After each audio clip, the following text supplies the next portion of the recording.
Morning members and welcome to the January 2026 Lochaber Area Committee meeting. Please note that this is a formal public Highland Council meeting and is being recorded and will be uploaded for public access via the Council's YouTube site. You are therefore reminded not to make specific references to individuals and to only disclose information which is in the public domain.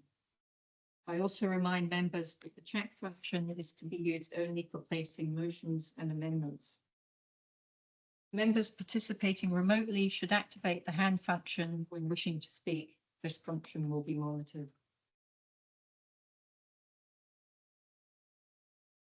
So moving on to item 1, we have no apologies for absence, and do we have any declarations of interest? Yes, Chair. I've received one is a transparency statement from Councillor Baxter in relation to item 12.2, as he has children attending Kinlochleven High School, and also a declaration of interest from Councillor Cameron in respect of item 8, as he has a council garage. Thank you. Moving on to item 3, the Scottish Fire and Rescue Service Local Committee Performance Report, and thank you very much to Shay for the report and for coming in to join us this morning. I will hand over to you, Shay. Good morning. Thank you very much. Thank you everyone for the invite. So just want to give you an update for the Highland Lochaber Committee for Q1, Q2. Before I start, I just want to read out the activity totals and other statistics quoted in this report are published in the interests of transparency and openness. They are provisional in nature and subject to change as a result of ongoing quality assurance and review. Because all statistics quoted are provisional, there may be a difference in the period totals quoted in our reports after local publication, which can result from revisions or additions to the data in our systems. The Scottish Government publishes official statistics each year, which allow for comparisons to be made over longer periods of time. On to the report briefing note. Purpose of this obviously to provide you an update on progress against priorities in the Lochaber Area Committee Plan. This data is present performance for Q1 and Q2 compared with previous years. Also to highlight key operational prevention and community engagement activities. So headline performance indicators, as you will see from the report: accidental dwelling fires, ADFs as we call them, 12 incidents, which is an increase from previous reporting period, 1 fatality, no non-fatal casualties, sorry. All ADFs followed by home fire safety visits and referrals where needed. Also we call a PDIR, post domestic incident response, where we would go post incident to any domestic fires to look at any sort of home fire safety visit or advice we can give to the occupants of the fires. Deliberate fires were 14 incidents, up from the previous period of 3 average. Multi-agency referrals for individuals involved in those incidents. Some of them are police incidents, and unfortunately I can't comment because there's still ongoing investigations in some parts of Fort William. Non-domestic building fires, 5 incidents of those, which is comparable to previous reported periods. UFAS, the unwanted firearm signals, 22 incidents, which is a significant reduction since the last time, July 23, since introduction, which is good, which means the message is getting through. Road traffic collision, 17 incidents, a slight increase from previous period. Within that, though, we had 3 fatalities, 6 non-fatal casualties, and 3 rescues. Ongoing prevention work with Highland road safety groups ongoing to try and educate through various processes for individuals and for communities. Non-fire emergencies, 21 incidents, above average over 3 years. This came to 7 casualties and 6 rescues. Community safety engagement then, home fire safety visits, 55 visits have been completed. We've had a new modernised system that's been embedded to improve targeting of vulnerable individuals. We are still ongoing trying to encourage partners to join our data sharing framework for referrals, which is ongoing for secure referrals. Obviously, wildfire strategy was prevalent during this reporting period. So we had 1.6 million investment over 3 years for all-terrain vehicles, trailers, specialist equipment and 4x4 support vans. Highland experienced 11 wildfire warnings in this period, including 1st September warnings since 2020. And multi-agency debriefs underway to improve operational learning. So at the end of each of our incidents, we'll have an operational debrief to discuss learning what went right, what went wrong, so we can be more better prepared for any further wildfire incidents. Community Asset Register, obviously the Scotland Wild Volunteer Database for emergency support, is an ongoing promotion for sign-ups, and this is levelled at the management, man management groups, because during wildfire season it is, excuse the pun, all hands to the pumps. So it's really interesting. We have that dedicated register whereby we can contact landowners, the management groups, to support us with their firefighting wildfire media, because obviously it's their land as well. So that's a really good positive. As you're all aware, the service delivery review is ongoing with the Scottish Fire and Rescue Service. The public consultation completes on 3 proposals within our area, or 3 closed dormant stations, which was Raskin, Netty Bridge and Ardnamurchan. Recommendations were submitted to the board in December 2025. So sometime this month or beginning next month, there'll be the options for change. We're going to have public consultation across Scotland. So basically all the areas we looked at for the service delivery where we can save costings, etc., will be publicised, and that will go up to public consultation sometime this month or next month. Station availability, we talk about how the percentage of how good our stations are for being available when required. So Fort William is 100%, as always, very good decision. Carrickle is 41%, Kinlochleven 70%, Mallaig 20%, Lochaber 70%, Trontian 65%. Cuil is currently down to 3 personnel, so that drops their availability quite significantly. However, within the Highlands, and it was trialled within Lochaber specifically, we have what's called a joint mobilising platform. And basically, that means that stations can be joint mobilised together to form a crew. So even if you have some stations which are below the minimum numbers, we can pair them with another station to make the crew, so we can still attend. So that's quite a good concept. 2 risks and challenges that we foresee: increase in ADS and deliberate fires we've identified in the programme. So for that, we've got targeted prevention, interagency referrals essential, and obviously ongoing investigations.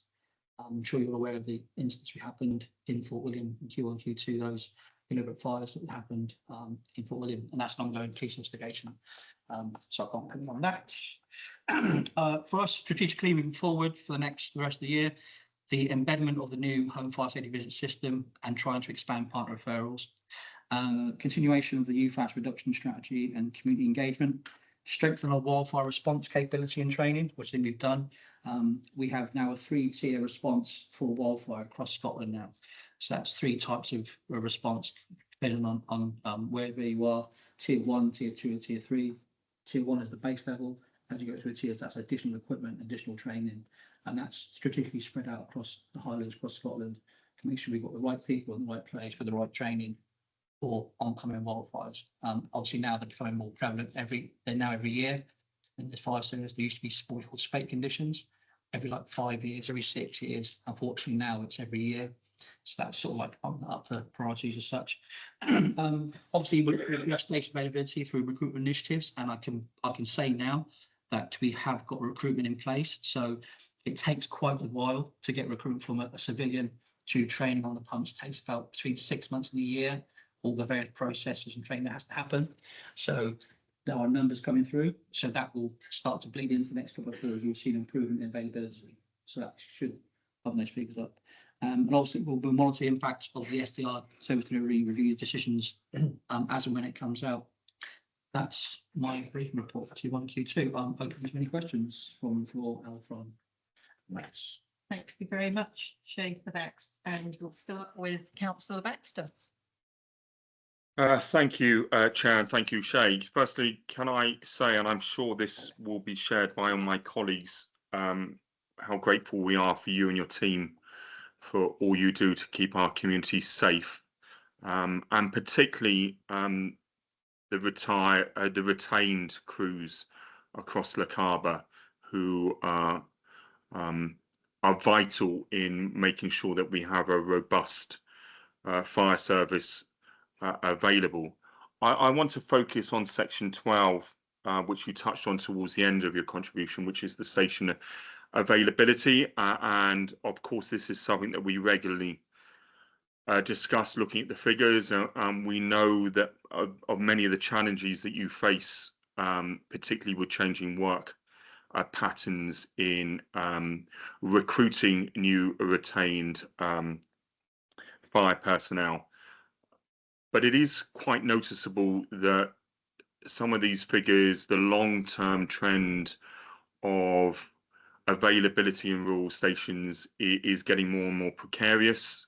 I think maybe 10 years ago when I was councillor previously, I raised the question of the how realistic we are about the long term of being able to crew a second appliance in Kinlochleven. And now regularly, I think it is 0% availability.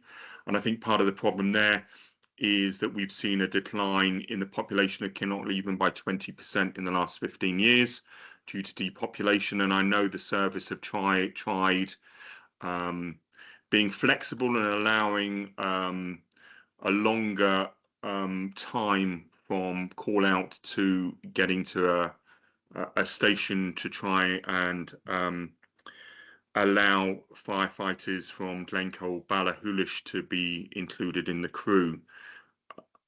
I note what you say about the current review, and that sort of prompts alarm bells, particularly the word cost cutting. And I hope that review wouldn't just be done on economics, but actually looking at a change of pattern. So, for example, with Kinlochleven, I could see the board turning around and saying, historically, over the last 10 years, we've been unable to crew a second appliance, so we'll simply remove that. And I think that would be a loss, not just to Kinlochleven, but the whole of Lochaber.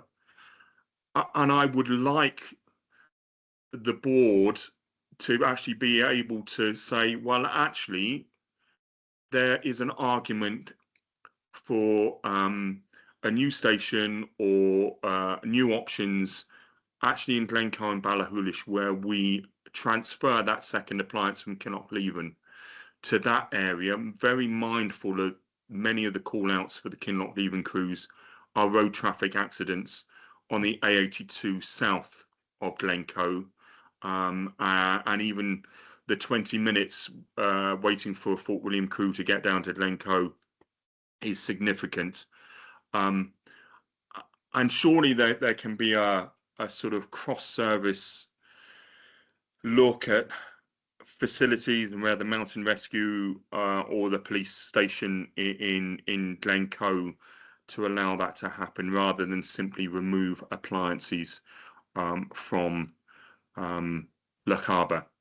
My second point, and I suppose as a question, is that there was a well-publicised Freedom of Information release last autumn that indicated that in many areas of the Highlands, including Lochaber, there were occasions in some of our rural communities, so I'm particularly thinking about West Ardnamurchan and also Kinlochleven, when no crew was available for extended periods of time, and I'm talking about over Christmas and New Year period and also bank holiday periods. That was extremely alarming and quite rightly got that publicity at the time.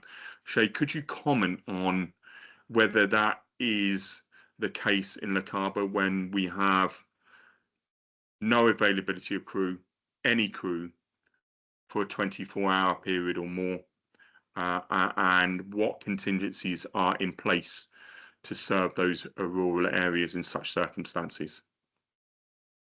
Okay, so as I touched on before, we now have the Joint Mobilised Partnership scheme, which looks at not just the stations, but all of the surrounding stations. So if an appliance appears off the run, as we call it, i.e. not enough crew sufficiently, then the crew from that affected station can still be called out and mobilised with another station, say for example Mallaig or Kinlochleven or Fort William, to attend an incident. So although on on the paperwork, it looks like they're not available. They still are available. It just means that that station will have to mobilise with another station that is below. So for example, you would have Lochaber and Mallaig, Lochaber and Strontian mobilised together to an incident. Between those two fire engines, those two stations, you'd form enough to put a crew together, and so you'd send those two appliances to an incident. But unfortunately, on our system, doesn't show for that joint mobilising, so it's hard to have to promote that or demonstrate that on a freedom of information, because it's not it's still a pilot scheme as such. It's not been implemented across the Highlands yet, so it's not an official scheme. It's a pilot scheme, which has proved to be very well, and it's going through the motions of that happening. Well, the joint mobilising means that, and you're quite right, Councillor, is that in previous times, you look at Ardnamurchan and it looks very bad. Everyone's off the run. Actually, now with the JMP, it's not quite the case, because you can still mobilise a couple of stations together. A lot of the qualifications of the people are there, so there is still a response from those stations. Does that make sense? Thank you. It makes perfect sense, and I Yep. welcome that. But and I understand that concept. But potentially, if Yep. you're mobilising two stations across a huge geographic area, it's considerable driving distance between Lochaber and Strontian. There's still a delay in the response that you're able to provide, and that's exacerbated in times of bad weather, which we've experienced recently. And even in a normal winter, the road between, for example, Lochaber and Strontian can be very challenging, even for a fire appliance to get across the White Glen, further hindering the response time. So whilst I'd welcome such an innovation as that, it still leaves rural areas vulnerable because of potential delays to response time, even though it means that we have a response, whereas previously we might not have had, we would have had even a longer delay to that response, relying on appliances from Fort William to attend instead. I fully understand that, and obviously because Lochaber is unique, is completely an on-call duty system within the Lochaber area. We have to be cognizant of the fact of individuals, very committed individuals, who give up their time from their primary employment, from their work-life balance with families, that have to be balanced as to what hours they can commit to. Mostly, in fact, all these people on these stations always do above and beyond the hours they are contracted to, because of the need for supporting their area and supporting their local community. But as you alluded to, obviously the social economics of the area has changed somewhat over the last 10 years. And so it is that the recruitment is very hard. And the problem you have with on-call as opposed to whole time is that on-call you only have a very selective recruitment pool of so many minutes. So you put a point in Strontian and then drew 8 minutes around that, that's your recruitment pool. Whereas whole time you can go from further aboard because you can live somewhere else, drive to a station. And that's always been the issue with on-call, is you can only recruit a very small amount of people. And if you live in a rural community where you have very limited amount of resources and people, then recruitment becomes a challenge. A challenge that we readily accept, and we try to. We always look at different ways, innovative ways of recruitment, but that will become an ongoing thing. But as it doesn't show in the report here, we have quite a high number of recruits across Lochaber coming through at the moment, but that will take some time to bleed through into the figures to show an increase in availability. So we are aware of that, and I fully take on board your comments. But I hope that answers your question, Councillor. Thanks, Shay. And I think Councillor Grafton had his hand up. Just very quickly, Shay, thanks. Thanks for the report. In terms of the deliberate fires, would it be possible for you to come and give the area an update when that's sort of resolved? Okay, yeah. Would you like as a separate meeting or as part of another? How would you like that reported?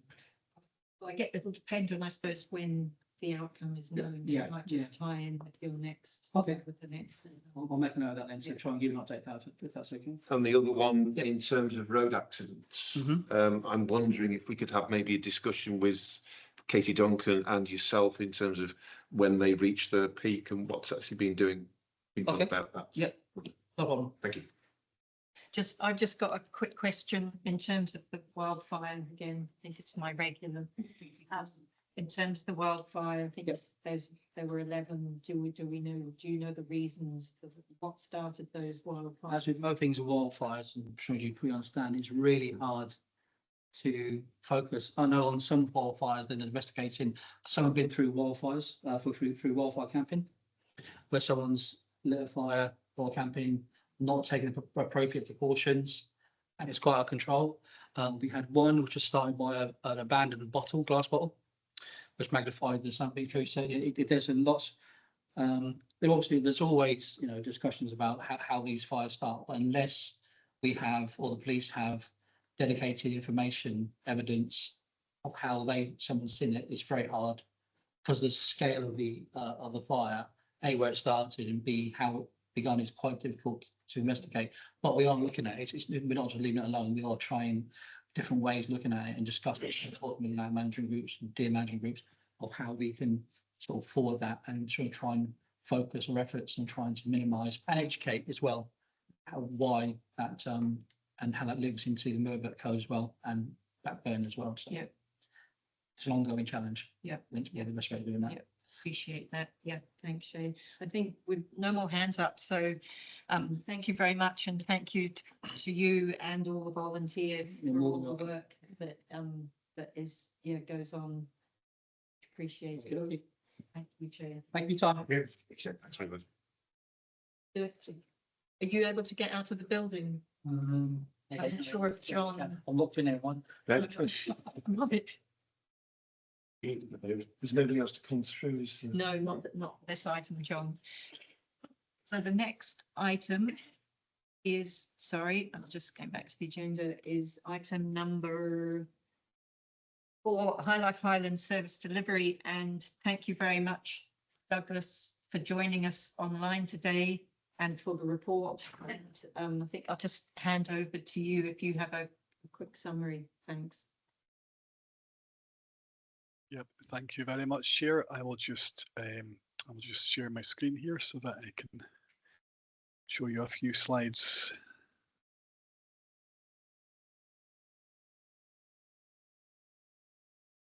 Okay, hopefully you can see the slides now, Chair. Yes, thank you. Good, excellent. So thank you, good morning members, and thank you for having me at your meeting. It's always really good for us and our staff teams to know that elected members have an interest in our services, how they're doing, and for our teams to know that they have support. So the invitation is very much appreciated. And I just plan to give you a few highlights from the report and then hand back for questions.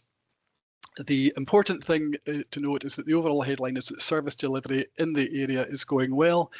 You can see from the table in section 6 that customer numbers are healthy and we're seeing growth in all service areas with a couple of exceptions, and those are explained in the report. So this slide shows customers at Lochaber Archive Centre, where we've seen the biggest percentage increase in customers over the past 2 years, and proactive programming has been key to that. It also shows activities being run by our libraries team, and the libraries team activities cater for from preschool children right the way through to older adults, so good programming in there. And the photographs show students and lecturers from Scotland and Canada when they visited Lochaber Archive Centre as part of the One People, Two Islands project, which explored historic links between Eigg and Cape Breton. So an interesting project there. The next one shows community heritage engagement events run by Lochaber Archive Centre and Ambala, and that was back in October. And the library photographs there, which you'll probably recognise, the facilities show customers enjoying BookBug. You can see the young children there enjoying that, and the a U-time session for older adults, and the bottom right photograph there is a bridge club that's using the library, and we see all sorts of community groups using our libraries. And this slide shows some of the leisure activity programmes that we put on, which again are key to ensuring that our sites and services are busy and well used. The top row of photos are for Lochaber Archive Centre, with the middle slide showing participants at a new Hyrox class at the facility, and the top right picture is of the busy Lochaber gym. And then the next row of slides, photos, are the Leven Centre, and we've been able to refresh the fitness equipment at both of those sites fairly recently, and we find that this kind of investment in our customers is important in terms of keeping customer interest, and having a loyal base of customers allows us to do that. And we have a number of services which are non-facility based. This slide shows examples of Countryside Rangers, music tuition and sports development programmes. And the photos from left to right are Banavie Primary School, winners of a recent schools cross-country event at Nevis Range. Lochaber Soonert footpath volunteers with our Countryside Ranger at Strontian Village. And with apologies for the reminder of Christmas, now that we're well into January, music pupils playing at the Christmas school show at Cuil Primary School in Fort William. And finally, Chair, I think it worth a mention of the support that we receive from the Council. Those of you on the Education Committee or who have served on the Education Committee will know that we report to it twice a year as part of our contract monitoring. And everything that we do relies on support from all of the Council's teams, such as education, property, finance, ICT, and all the range of other support services that the Council provides. And we couldn't do what we do without that partnership. So thank you, members, for what you do to enable and support our service delivery. So with that, Chair, I will hand back for any questions. Thank you very much, Douglas.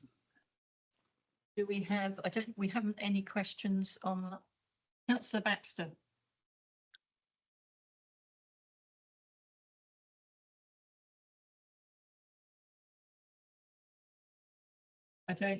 We can't hear you, Andrew. Sorry, having technological problems. Entirely my fault rather than the computer's fault. It's me being useless.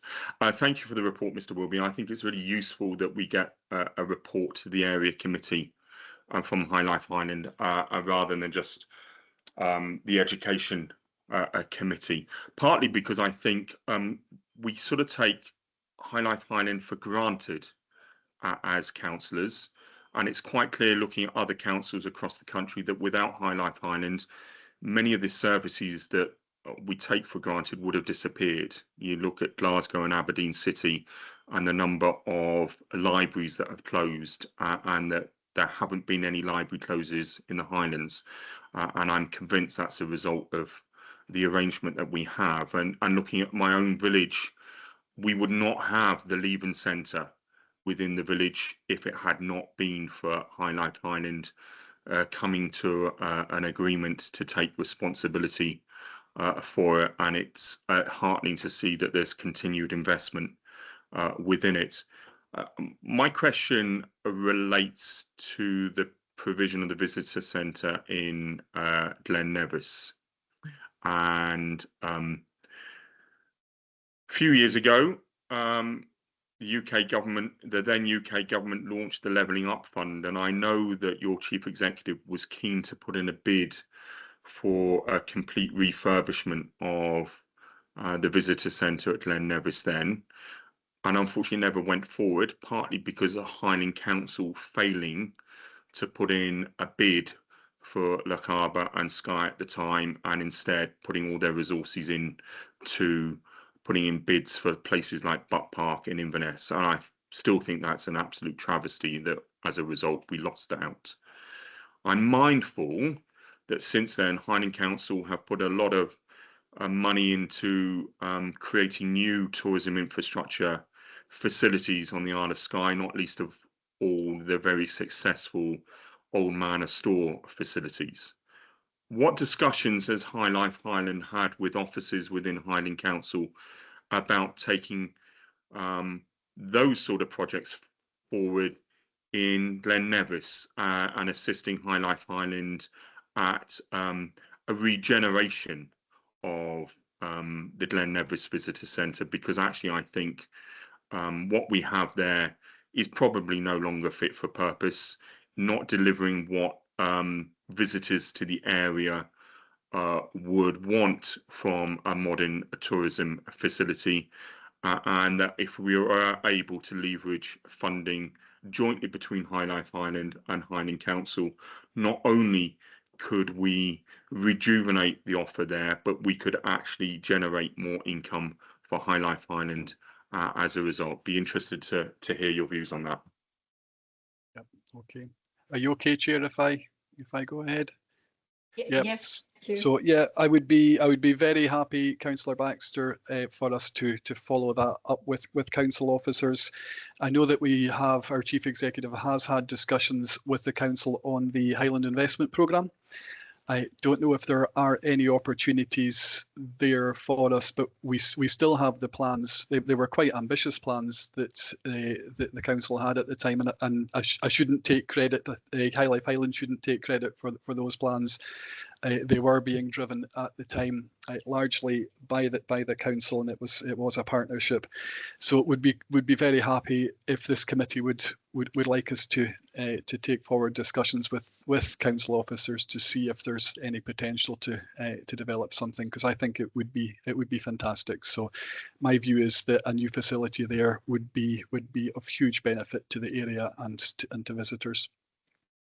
Yeah, thanks for raising that, Councillor Baxter. Last year, I organised several meetings with the community council officers and the head of Highland, discussing all the things you've raised, and Councillor Baxter, and hopefully there might be some progress, but it would be good to raise that again and perhaps have a chat with you, Douglas, about and Councillor Baxter about what happened last year. Thank you. No more questions? No. So yeah, well, thanks very much, Douglas, and thanks for the report. And yeah, fantastic to see all the work that the Countryside Rangers are doing, all the work going on in the libraries. I'm certainly keeping an eye on all the nature education activities that are going on locally at the moment, which are fantastic. And we look forward to the new mobile library, which I believe will be operational again, hopefully towards the middle of the year. So thank you very much. Great. Thank you very much, Chair. Thank you, members. Thank you. Thanks a lot. I noticed library usage has gone up as well.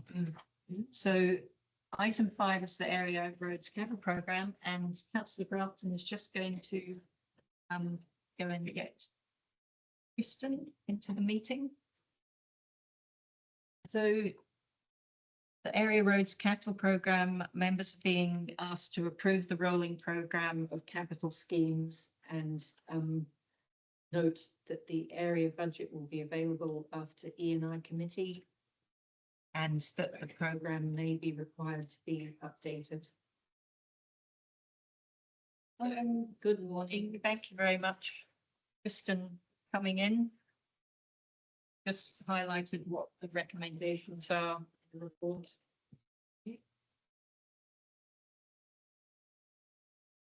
And thank you, and hand over to you. Thanks, Kristen. Morning, everyone. So the report that I have presented is the 26-27 Area Capital Roads Report. And the report seeks approval from members to approve the rolling programme of capital schemes listed in Appendix 2. Note the area budget will be available after the E&I Committee, February 2026.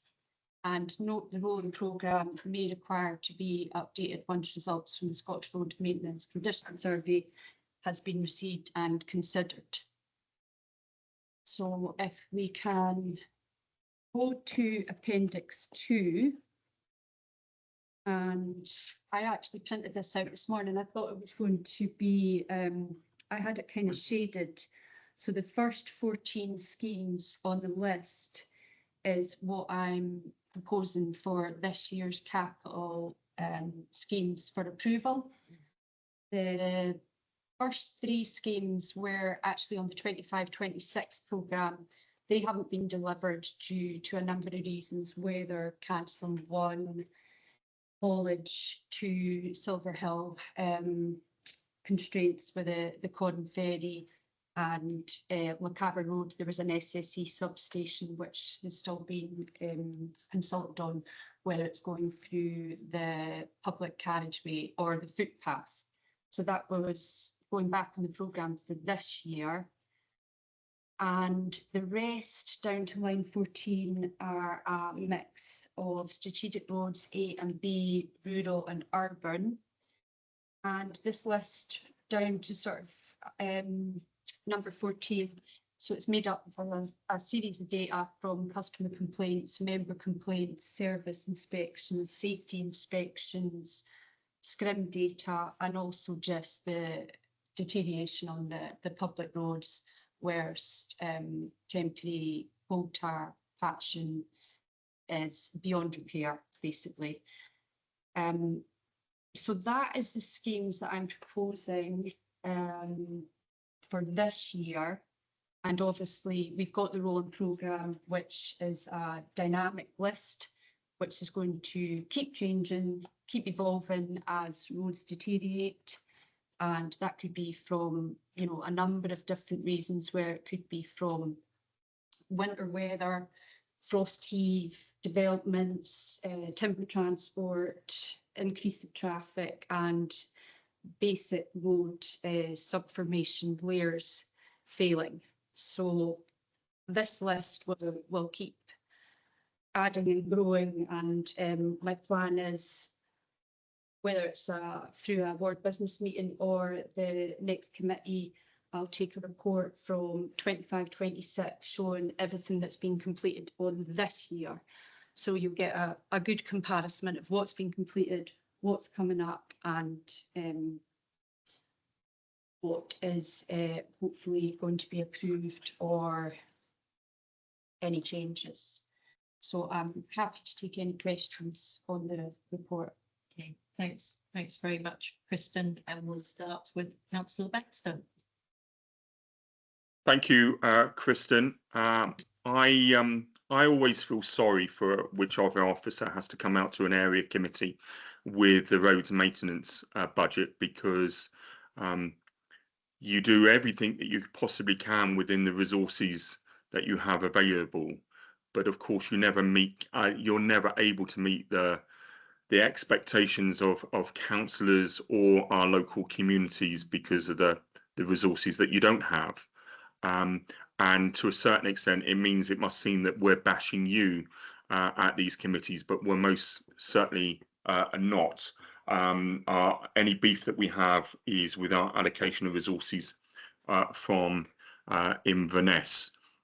And that said, whenever this report comes to committee, a bit like winter maintenance one, it's almost performative, because actually, realistically, there's very little that we can do as councillors to influence this, other than say we could think that this road needs more priority than another. But realistically, we're unable to do that because it's based on your assessment as an officer, quite rightly, about what the priorities are. It's interesting looking back at previous years how it seems as though we've now got a standardized way of reporting this to the other area committees. And I note, I think it's recommendation 1 that says that this is now a multi-year programme. Well, I look back at last year. On your list last year, Kristen, there was £7.9 million worth of road repairs required in Lochaber, and I remember asking you about the question about how this has changed over time. I notice that on this report, and maybe that's a result of the reporting being set by the centre, that list that we have in Appendix 2 hasn't been totaled up. So I did that, and it amounts to £12.9 million. And that puts into stark figures how We're never going to catch up with this. That's a change of £5 million in 1 year. And so we were told that this is a multi-year programme of area capital works. Well, those listed right at the bottom of Appendix 2, on the basis of £2 million a year, if we're lucky from Inverness, it's going to take us 7 years to get down to the bottom of that, probably longer, because in the meantime, the capital costs, the cost of tar, the costs of a delivery, etc., are going to increase way above inflation. In a few weeks' time, the council administration will tell us all how wonderful they are doing at putting extra and extra money into the capital roads budget. But actually, it's all smoke and mirrors. It's a load of nonsense. And we've known that ever since I've been a councillor, because without the Scottish government actually listening to councils and providing the capital money that we need, we're never going to catch up in the Highlands, and least of all here in Lochaber. And I note that at last year's January Area Committee, we agreed a number of additional items on the officer's report, and one of them was to ask the chairman of E&I, Councillor Ken Gowans, to come to this committee meeting and in public discuss our concerns about the lack of resources that are being provided. He's never had the decency to do that, despite us reminding him again at our summer committee meeting that he had not attended. And I would like us to ask him once again to have the decency to come and meet as requested and as agreed at Highland Council as a starred item, that he would attend an area committee and explain his administration's approach to providing capital funding to local area committees.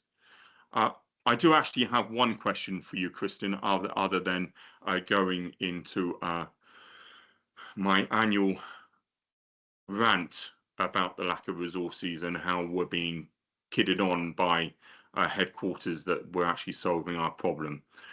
At the last Economy and Infrastructure Committee, we were told as councillors that there was a £1.5 million overspend in the roads maintenance budget, partly as a result of bad weather and our response to that, which is understandable. And the committee chairman told us that they were bringing that budget back into balance. That means there has to be a cut of £1.5 million across the Highland Council area as to what we're able to do in the road maintenance budget in year. What impact is that having on what you are able to deliver for us into Lochaber? Are you having to restrict what potholes are repaired immediately? Are you having to restrict gully cleaning and other work? Are you having to restrict a white lining renewal? Have you been told by the service that you have to bring in the Lochaber budget below budget to offset the overall £1.5 million overspend across the road maintenance budget across the Highland area? I presume that would be the revenue budget, the £1.5 million. It wouldn't be capital, so that would be slightly different to the E&I that's coming out, E&I committee in February. I presume, I'm just presuming this. I haven't been told to cut any of my revenue budget, but to stay in budget, which can be difficult when we get the likes of Storm Amy and 17 days of back-to-back written for the road stops. But in answer to your question, nothing has been cut back yet. I haven't been told to cut back in any sort of maintenance. It's business as usual at the moment.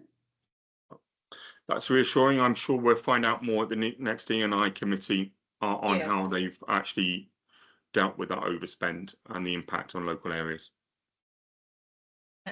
Thanks, Councillor Baxter. Kristen, just, I've got a question, and then John, councillor Grafton has.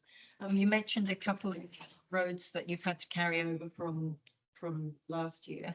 So does that mean that budget, presumably that means the budget hasn't been spent because they were in, so will that be carried over to this year? And the second question, looking at the priority column, obviously there are priority 1 roads scattered throughout the 55 roads. Do those priority 1 roads come to the front, to the fore of the list at some stage? Thanks.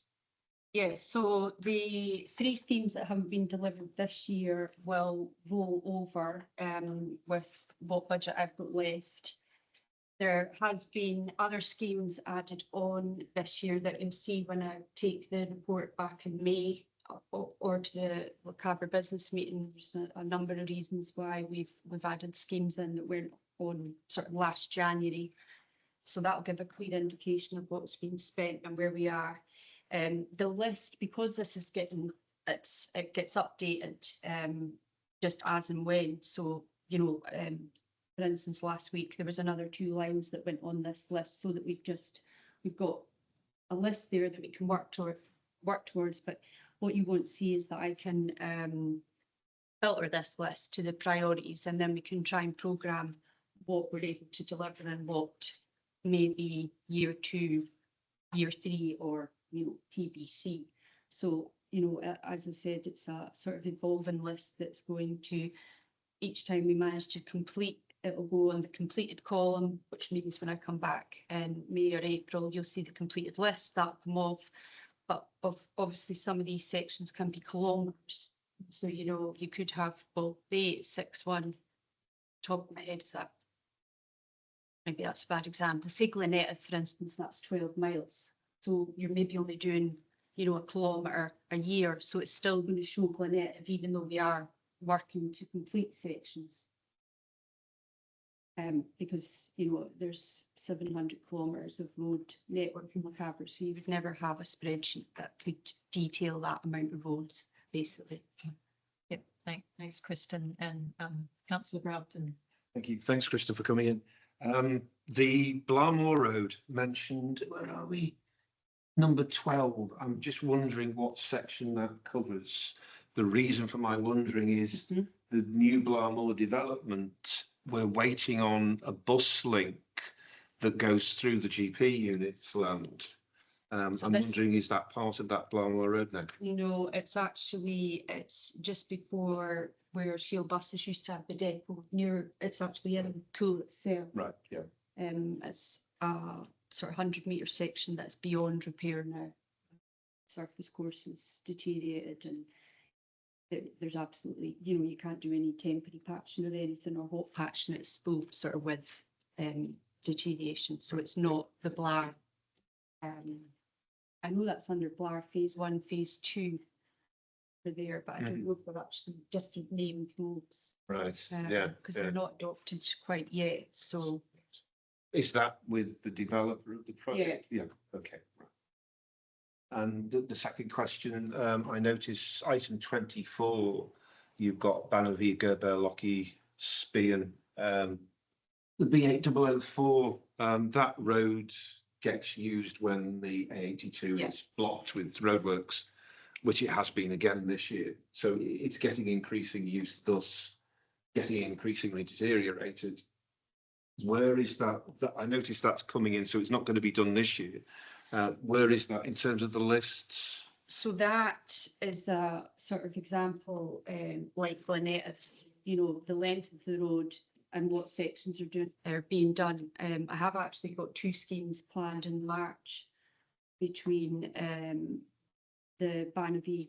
As you come off the 830 onto Bannervie, you'll see it really deteriorated. It's like it's a red chip, and once it sort of deteriorates, it just goes colossal, basically. So that is actually 2 schemes that are planned pretty soon due to increased traffic. There's a lot of timber traffic moving about as well at the moment from Lochaber. So that road is a bit like the 861 as well. There will always be sections as the years go that will deteriorate, and we have to go and do overlays and structural repairs. So yeah, it's down as a one priority, Right. and there's 2 sections being identified that need prioritised now. Yeah. And it's a B road, so Yes, it's yeah. you know, it's serving a lot of traffic, and as you say, when the 82 closes, it gets used as a sort of unofficial Yeah. diversion route. Yeah. Thank you. Thanks. Thanks, Kristen.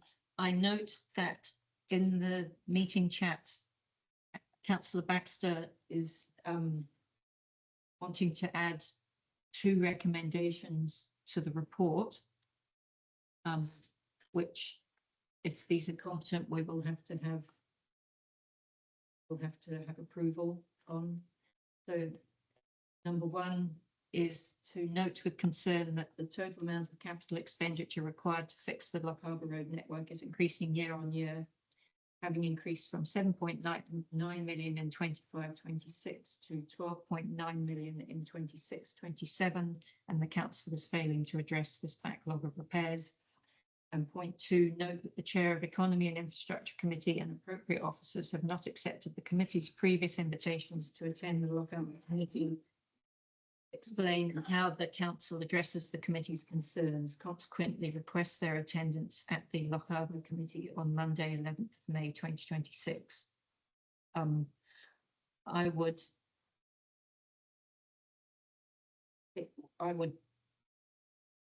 be happy to propose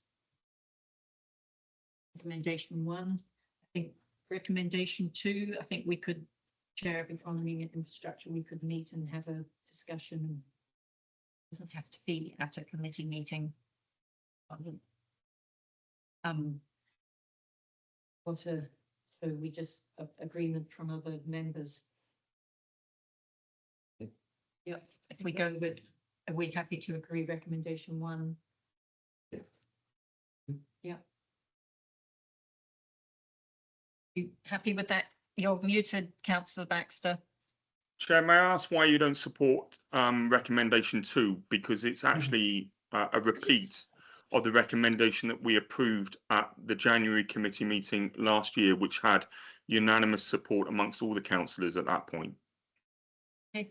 Well, I'm happy to, if members want to include that. I think it might be more productive maybe to have a chat about that before an area committee meeting.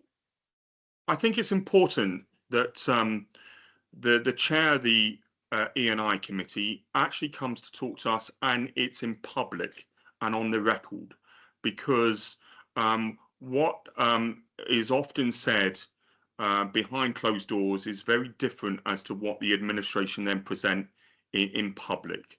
And I think we have a duty, particularly to our community councils that are most concerned about the impact of budgets on repairs in their area, that we are actually able to put them on the spot in public so that they know what the administration's response is.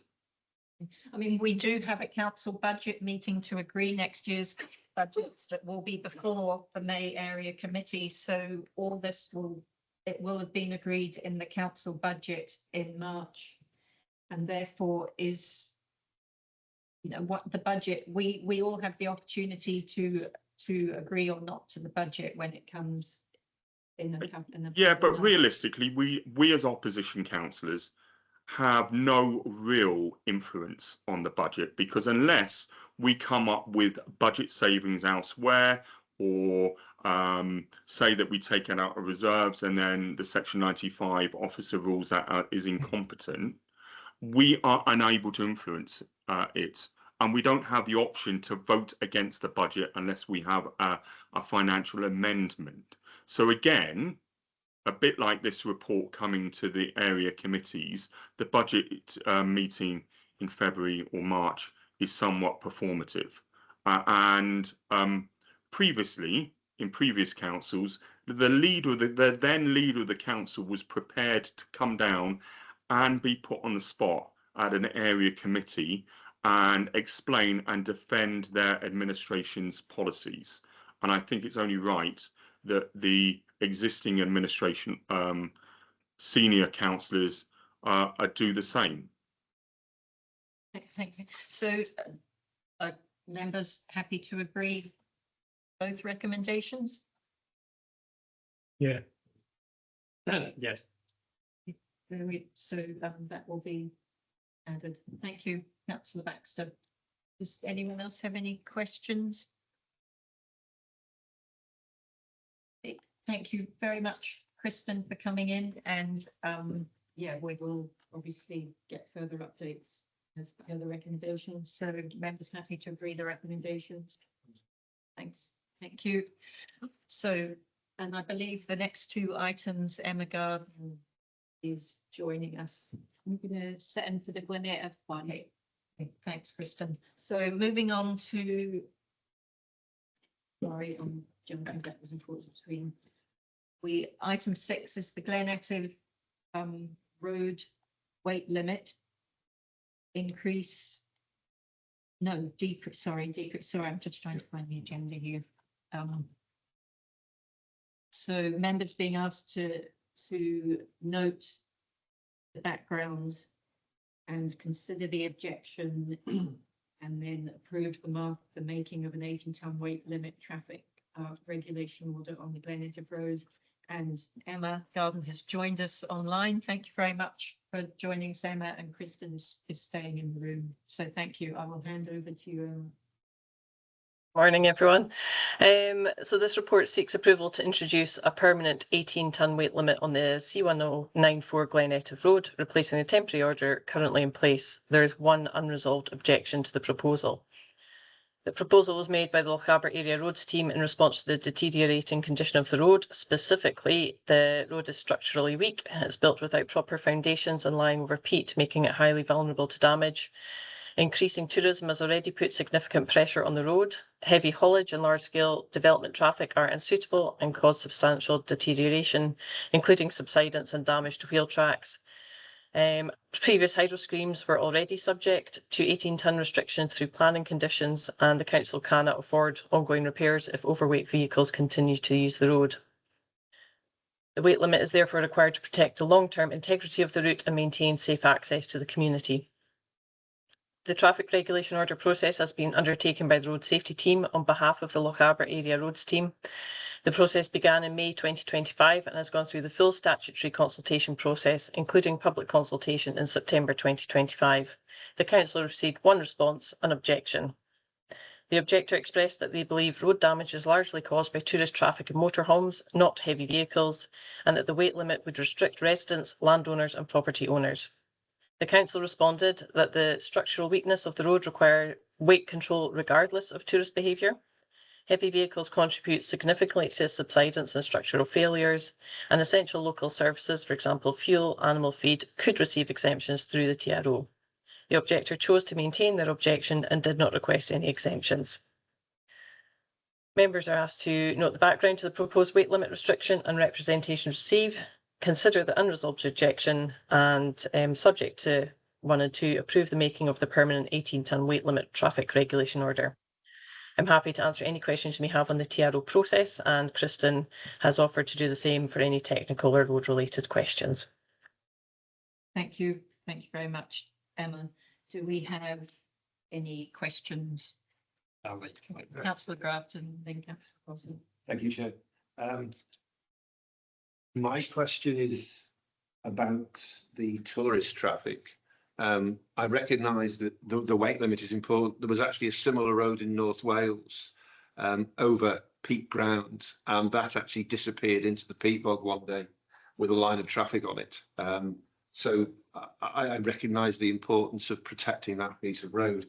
But in terms of tourist traffic, you might restrict the weight of the vehicle. But if you have a constant chain of tourists going down the Glen, does that then, that cumulative weight, I presume, also has a deteriorating effect on the road? And is there a way we can address that? Thank you. Thanks very much, Councillor Grafton. Probably, yeah. Emma or Kristen did. I'll leave that one to Kristen if that's okay. Yeah, no, that's fine. Yeah, so the natives, Glen obviously used to be a tourist attraction. It was when James Bond episode got filmed down there. So we do have an issue with tourist traffic. We do have an issue with camper vans. It's manageable in the respect of sort of minor maintenance repairs, although it can be, I think there, certainly after lockdown, there was some traffic counts where we had sort of 400, 500 vehicles in the Glen.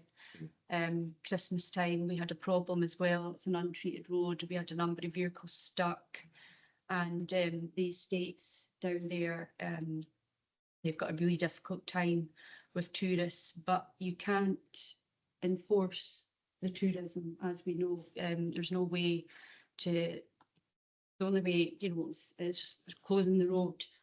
So the camper vans, there is signs up, I think, saying unsuitable for camper vans. There's a 30-foot length restriction in place. We do seem to now have problems since the top car park was constructed. We now have a lot of coaches stopping and coaches thinking that they can access the Glen. So it's a real problem for area roads in Glen. I suppose it's quite similar to some areas on Skye. But the weight, the cumulative weight of tourist traffic and camper vans is, well, there is a concern with the verge overrun when they're not obviously going into massive places and they're not reversing, they're not looking at the signs as they should be, but it's not structurally going to fail the road. Whereas if you've got 44 tons running or up to 90 tons consecutively for a development, then that will fail the road. Thank you. Thanks, Kristen. That's awesome. Yeah, I was just wondering when, if you had done a usage survey on the road, when was the most up-to-date figures, and are they public for us to look at? I.e., how many road users use it? The busiest times of year, what kind of road users use it? I know we're talking about it. Traffic count, I don't know where there might have been one done after lockdown, COVID-19.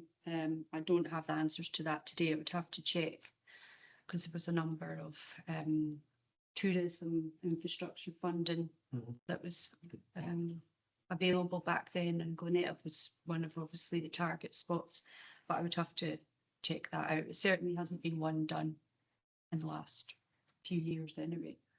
Do you know roughly within the last 5 or since? The only one was it was the Philip Waite's team. They did the Rangers, Right, and okay. they were doing traffic counts when they went down at the weekend. And I remember one weekend, I think probably good weather, there was between 400 and 500 vehicles counted in the Glen. It's extremely busy We say at times. quite often because obviously that's quite close. Thank you. Thanks, Kristen. Just you mentioned before, Councillor Baxter, you mentioned buses. Is there buses allowed to, you know, is there a sign saying no buses? And what is there under this weight limit to buses? Will they be in that weight limit, or are they lighter than the 44? They're a lot lighter. So the 30-foot length restriction, I think, is just over the length of a sort of shield bus. I think it's about 12.7 meters as a bus, top of my head. But their weight is significantly lower than heavy goods. So there's currently no conversation with tour providers, etc., to not go down Glen Etive, or not if they're under the 30 foot, and most of them I think they stop around about Dalness House. But it's quite a new thing, the coaches going down there. We never used to have this problem. There's Rabbie's coaches going down, but they're quite small. Okay. I think Shield buses go down maybe once a week or something, I'm not sure. And it's quite out the way of it as well, Glen Etive. You know, unless you're down there, you really don't see you know, unless you're traveling the road or you're sitting down there watching the traffic. So yeah, at the top of the road we have the enforcement in, which is the current 18 ton and the 30-foot length. And then we've got up signage saying the road's untreated, so you know, don't travel the road. I think it's been gritted. Okay. Councillor Baxter. Thank you. Can I just follow up that last point that Kristen made a bit? And this is one of the problems, because it is out the way. People can get away with things there. So the objector notes that there were problems with the hydroelectric developers complying to planning conditions. And I know that because it was out the way and planning officers were unable to be there constantly, that they did breach planning conditions in relation to what they were doing on the hillside. So I have no doubt that they were cutting corners and driving along the road despite there being a planning restriction there. I can almost guarantee it. And that leads me on to the next point. It's we can put this weight restriction on, but what monitoring will there be? Because again, it's out of sight, out of mind. There will not be council officers along there permanently, and that means that there are potentially overweight vehicles could be using it. And I'm aware of, having spoken about coaches there, I'm aware of a bridge elsewhere near Culloden that has a weight restriction on it, and I can tell you that there are dozens of coaches well above that, particularly foreign ones that go across that bridge on a daily basis without any restriction or fine as a result. If there was a particular issue identified with people ignoring that weight restriction, what monitoring could we put in place that meant that we could enforce that weight restriction if need be? My second question is about, there's a considerable amount of forestry along that road, particularly in the Downess area. Am I right in believing that forestry or timber vehicles are able to use timber haul roads within the forestry estate there without coming on to the section that we're putting a weight limit on? And my final comment would be, we're sort of in between a rock and a hard place here, because I understand the objector's point about the cumulative impact of tourist traffic having on this road.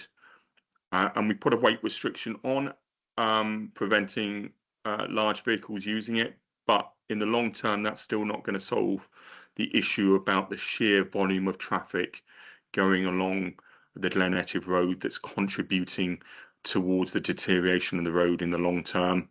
And I think Glen Etive is in the capital budget is a significant way down the list for current repairs, and that we may not see any real improvement in the road condition as a result. But that alone doesn't mean that we have any real grounds not to impose a weight limit along this road. Unfortunately, I don't think it's actually going to solve the long-term problem.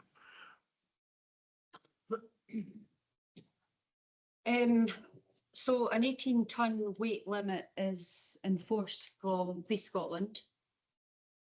So if a heavy goods lorry was seen coming out, or an 8-wheeler loaded, the traffic cops would be able to use their enforcement. It could, the other option is if we were down and we take photos, videos, or members of the public, quite often we can get reported of vehicles not obeying by any enforcement, so we can contact Police Scotland, we send them the traffic order. But as you say, it's a bit like every speed restriction as well, you do need the police to enforce it.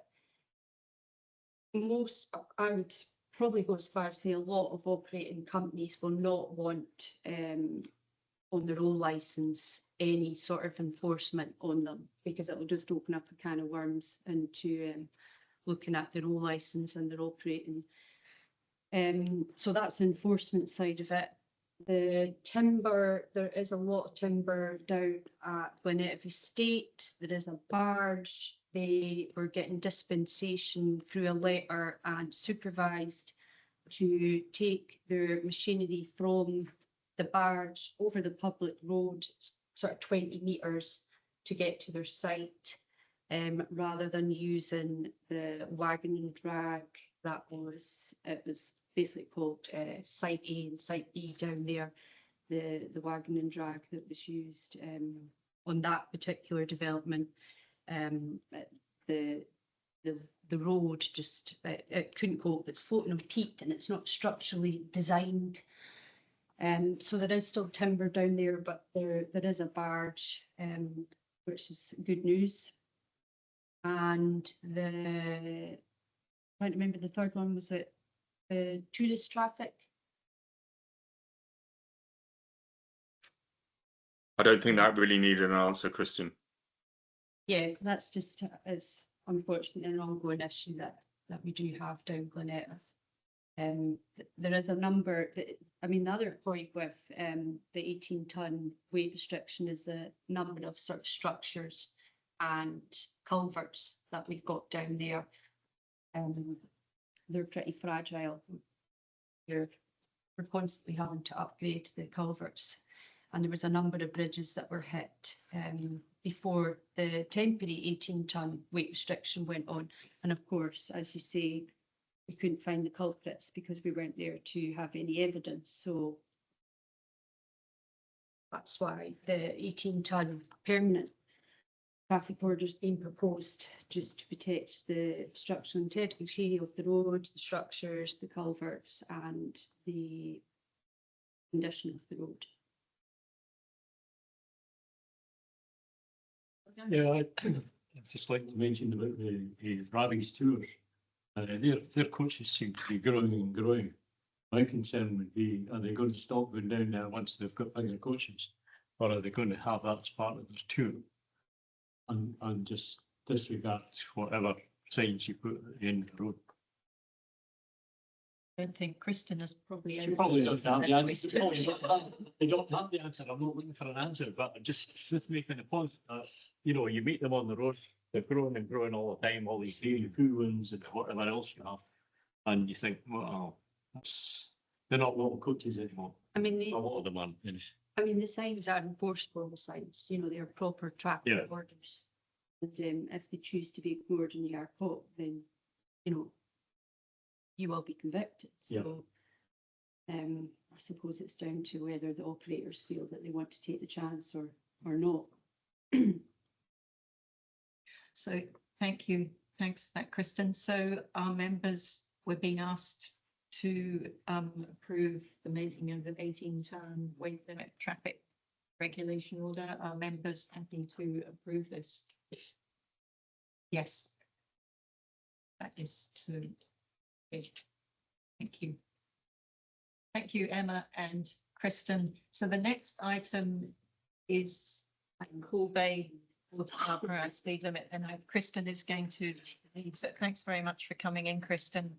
And Emma will be, I'll hand over to you for item 7. Thanks. Thank you. So this report seeks approval for members for a traffic regulation order to introduce a permanent 40-mile-per-hour speed limit on the Cuil Bay Road in Durer. And there are 4 unresolved objections to this one. The proposal comes directly from a request by the Durer and Kent Allen Community Council, who highlighted the mixed use of the single track route and the need to improve safety for local residents, school pupils and visitors alike. So following this request, the road safety team carried out a formal speed limit assessment, which confirmed that 40 mile per hour is the appropriate and justified limit for this stretch of road. Alongside the speed limit, the council intends to implement a quiet route scheme. This involves signage encouraging all users, drivers, pedestrians, cyclists and equestrians to share space, with the aim of lowering traffic speeds and increasing awareness of vulnerable road users, making the road safer, calmer and more pleasant, while also encouraging active travel in the community. The Lochaber area roads team supports the proposed reduced speed limit, and mean vehicle speeds on the route are already low, around 16.5 miles per hour, so compliance with a 40 mile per hour limit is expected to be good. The traffic regulation order process began in June 2025 and has gone through the full statutory consultation process, including public consultation in September 2025. And the council received 8 responses, 1 in support, 3 comments and 4 objections. The supporter welcomed the reduced limit but highlighted issues such as passing places being used for parking. Comments included support for the reduced speed limit, preference for a 30 mph speed limit, visitors using the road for leisure purposes and livestock on the road. And objectors expressed that the limit should be lower, 20 mph or 30 mph, given pedestrians, cyclists, horses, livestock and tourist activity along the road. Officers responded to all representers, explaining that under Transport Scotland criteria, neither 20 nor 30 mph is suitable for this location. The road does not meet the thresholds for more restrictive limits, but it does meet criteria for a 40-mile quiet route. No significant impact or risks were identified through the integrated impact assessment screening, and the only noted positive impact relates to children's rights and well-being, as a reduced limit will improve journeys to and from school. I note that the school do use the road to walk from the school down to the beach to have lessons down there, so it will help them. Members are asked to note the background to the proposed 40 mph traffic regulation order and the representations received, consider the unresolved objections, and subject to 1 and 2 above, approve the making of the 40 mph speed limit traffic regulation order. And I'm happy to answer any questions you may have on that one. Thank you very much, Emma. Just quickly, before anyone else, looking at the map, is where the red starts for the introduction of this, is the section up to that, is that already 40 miles per hour? There's, yes, yeah. Thank you. Thanks, Emma. Councillor Grafton. Thank you very much, Emma. I think the only thing I need to say at this point, I agree with the 40-mile-an-hour limit, but I wonder about the 30. It feels like it would be appropriate in terms of there's a school there, we've got young children using the road, and there are other areas within Highland where similar situations have a 20-mile-an-hour limit. So I understand the legislation. I think I went through this a bit with Invergary in terms of it's the number of direct access from houses onto the stretch of road. But in terms of safety and usage, it feels to me like the 30 might actually be more appropriate. I suppose I'm listening to the comments of people that you've mentioned. So I basically agree with the 40, but is there any way in the future that we could look at actually putting a 30-mile-an-hour limit in there, or changing things in terms of how these limits are assessed? Thank you. Okay, so the section that we're looking at is the section beyond that is currently 60. So it's a section out with the settlement, and so that definitely does not meet any criteria for anything lower than 40. It only meets the 40 because of the folk using the space for for activities and leisure. So otherwise it would essentially should be a 60. The section within the village, we also looked at that at the time. We split it into 2 because of the 2 separate speed limits that already exist. And according to the Transport Scotland criteria, which the setting local speed limits criteria, it wouldn't meet the criteria for a 30 either. And I know there are other areas in the Highlands where the criteria for speed limits have been set. And that could have been prior to the criteria being updated, in which case we can't remove a criteria, remove a speed limit, because that just would be unfair. So at this moment in time, if we follow the criteria set by Transport Scotland, then it would not meet the criteria for 30. In response to your question about how do we help change that, any consultation that comes from Transport Scotland regarding setting local speed limits, that is an opportunity to speak out against anything that you think is unfair. And I know Transport Scotland are looking at all their speed limits at the moment, and they have been setting consultations as and when, and we've recently gone through one with the 50s and the national speed limit, so it may come in time. Yeah. Thank you. Thanks, Emma. Yeah. Sorry, I've already forgotten. Councillor Price. Hi Emma, thank you for that. My question's the same as my last question, basically about what useful survey uses for transport have been done, because you're right, it is a 60, which turns into a 40. However, I drive this road quite regularly, and first of all, if you're getting to 40 miles an hour on that road in certain bits, then you should be on the road. Nextly, I also made the same comment, built up areas. I would argue that during the summer and even in the winter, parts of this road are probably busier in a built up area space than some of the other roads round about, which have 20-mile-an-hour enforced limits on it. So I'm just wondering as well, I know you just explained it, but how can you say that this is not a built up area and our areas surround it is? That's my question. And mainly it's down to the evidence of the amount of people who use that road, the amount of unauthorised encampments on that road also, and yeah, the pure usage. I think that should be taken into consideration when we're talking about low or high on speed limit.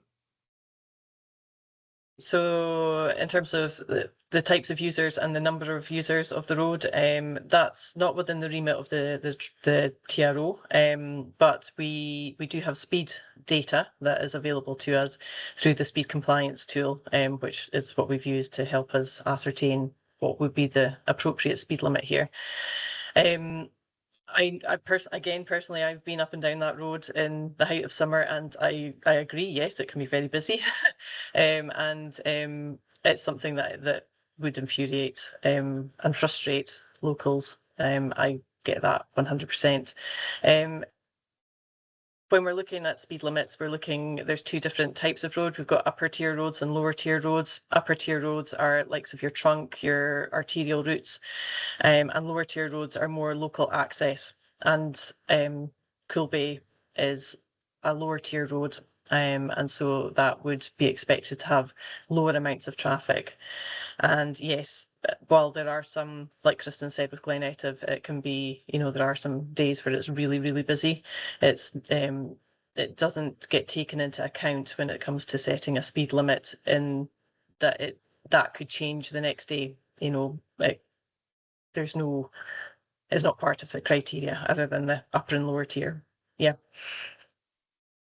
Thanks, Emma. Councillor Prosser. So can I just continue with that as well? Because obviously, as soon as you turn into a junction, it's a school, so there should be a 20 in place anyway.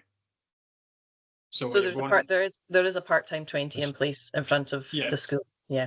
So you're going from a 60 to a 20 to a 40, all within what, 10 metres, if that?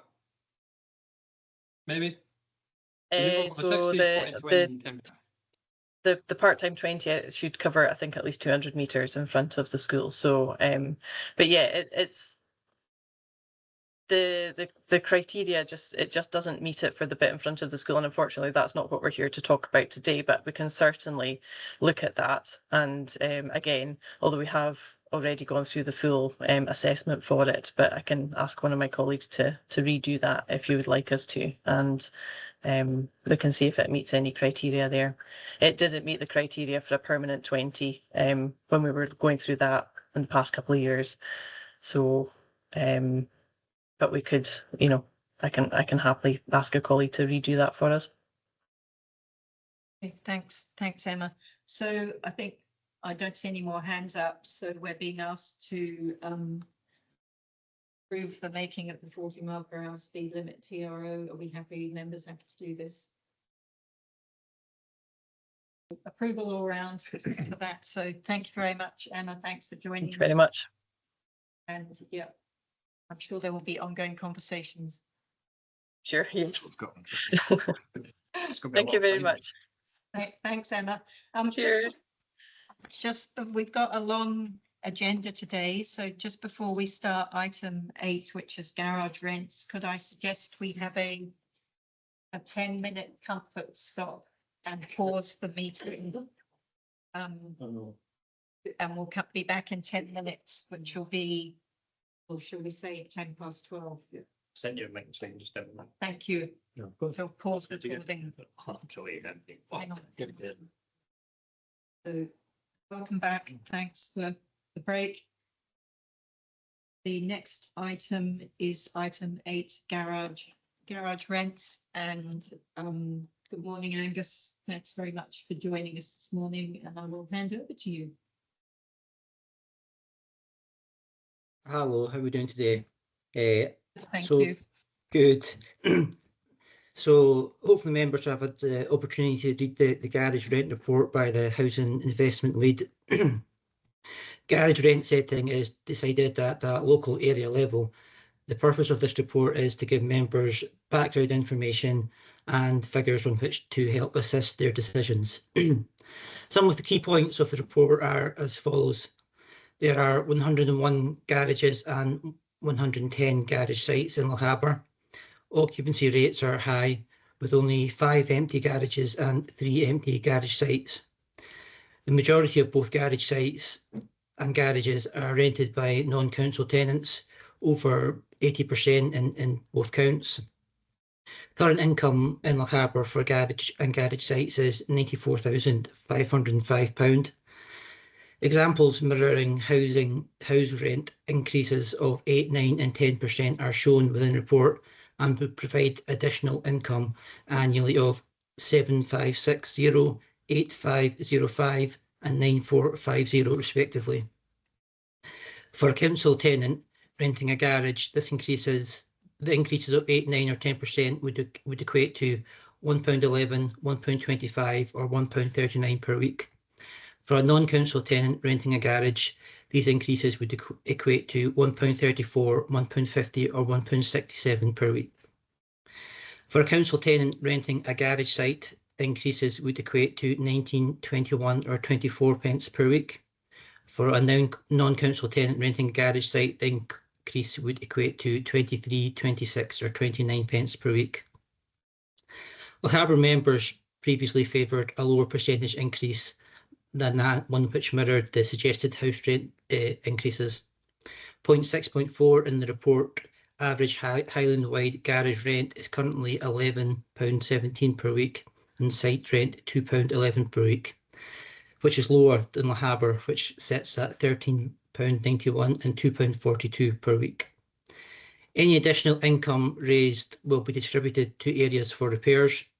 In the financial year to date, just under 23,000 has been spent on garage repairs in Lochaber.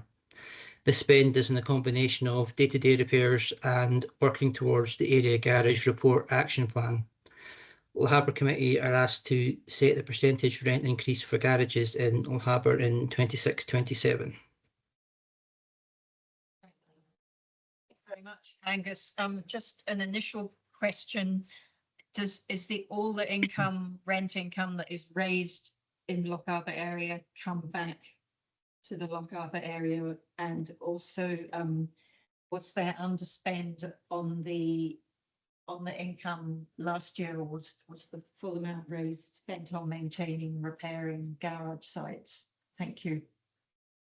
So I think this is a similar to a question that's come up before, and the short answer is no. That's not guaranteed that all the increase comes back to Lochaber.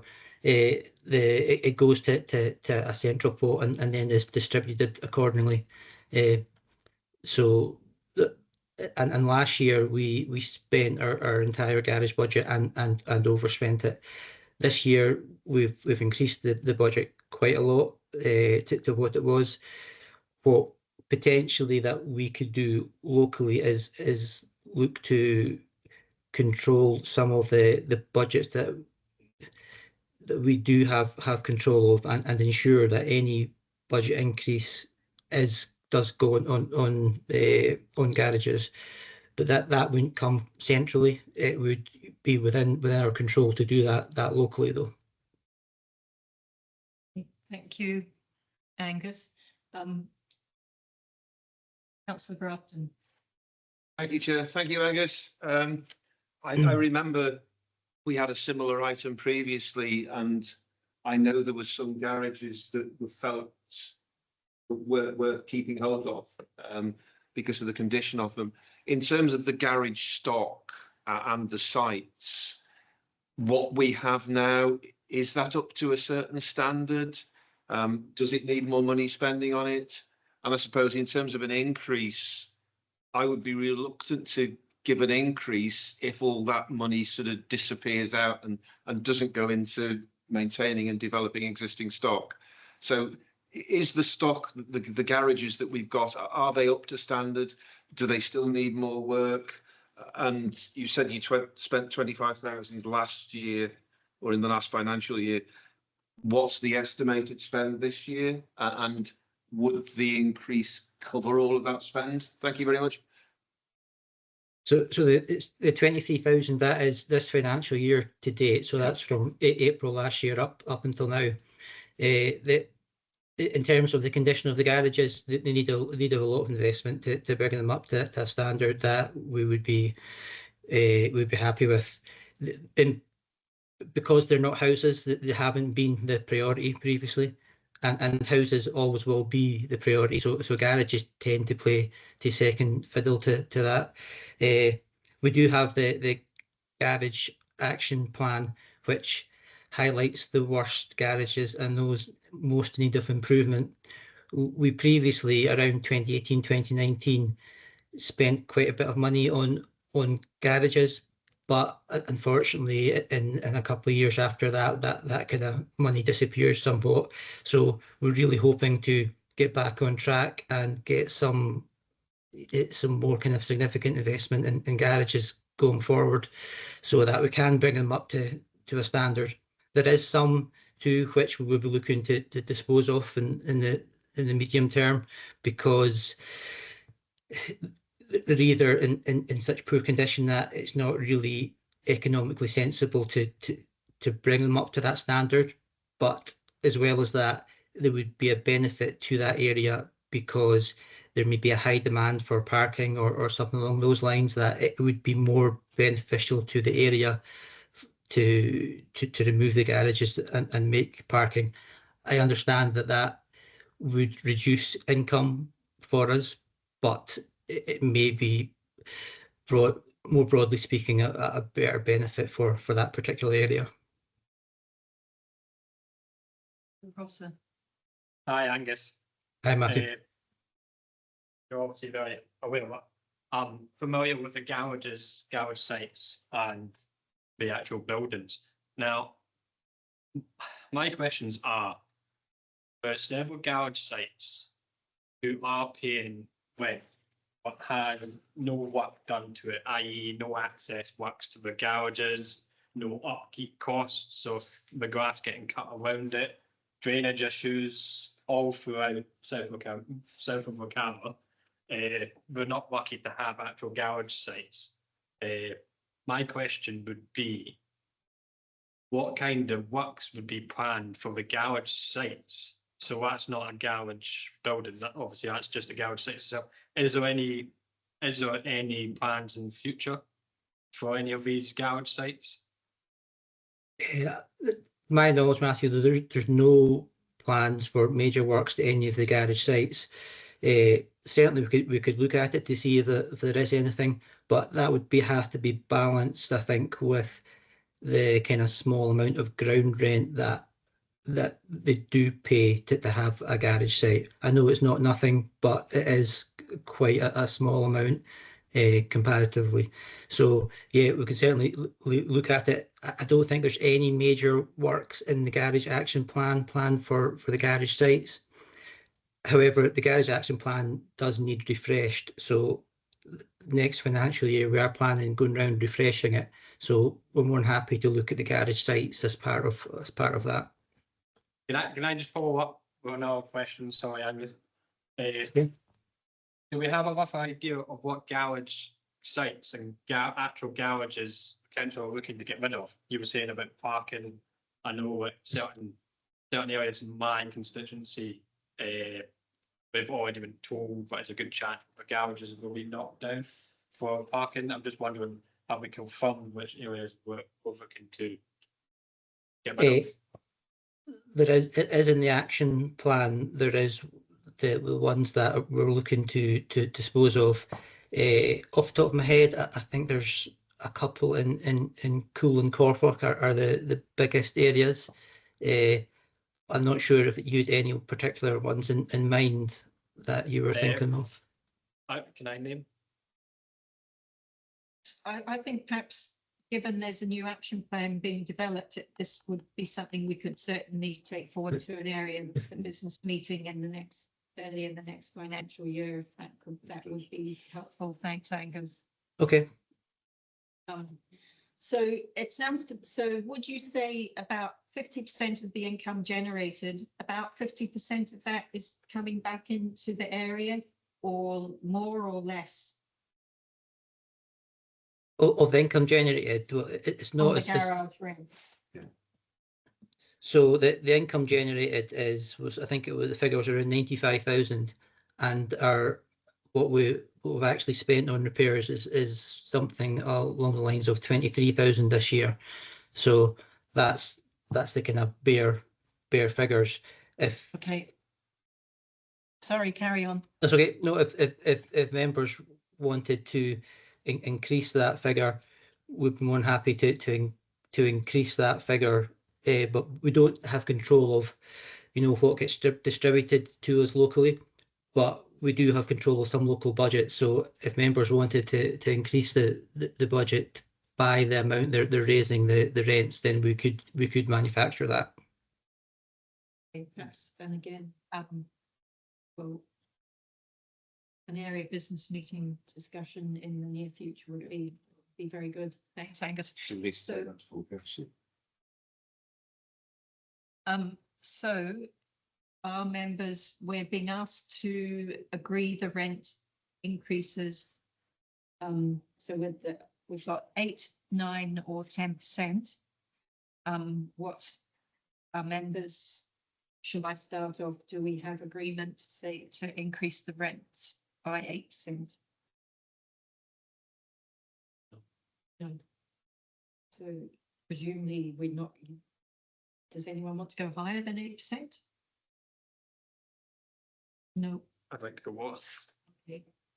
A lot of it's coming from private people, not council tenants. I don't quite see why you're looking to try and make it lower, because you need money in to repair them. Sorry, that was gone.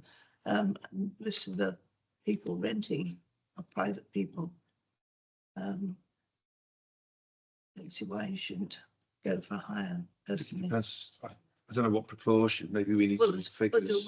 We did get the proportions. No, I mean, of private people. Some of the garages are used by local businesses.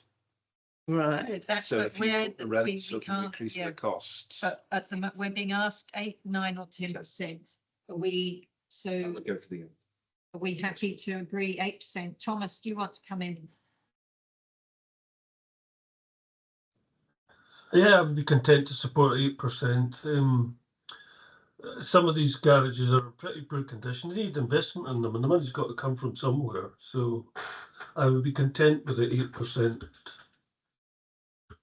In an ideal world, it would be a lot less, but we do need to improve the infrastructure, so I'm content to go along with 8%.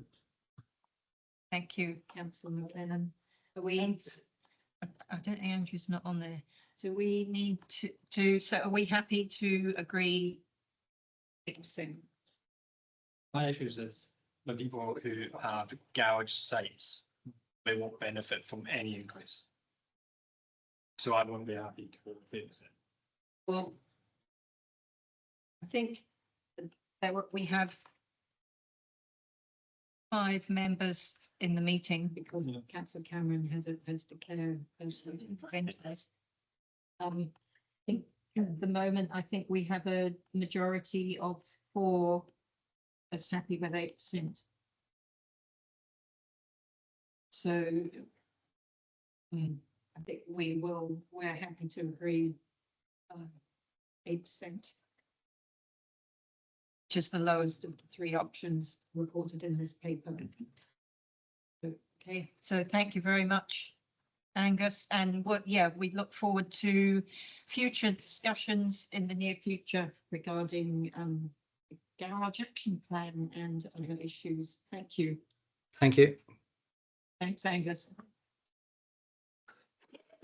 So, item 9, the housing repairs and capital report. And Angus, Bring Sammy back in. sorry. Yes, I'm back again. You better let Sammy come back in. And thank you very much for joining us, Angus. I will hand over to you. I'll just hold on until.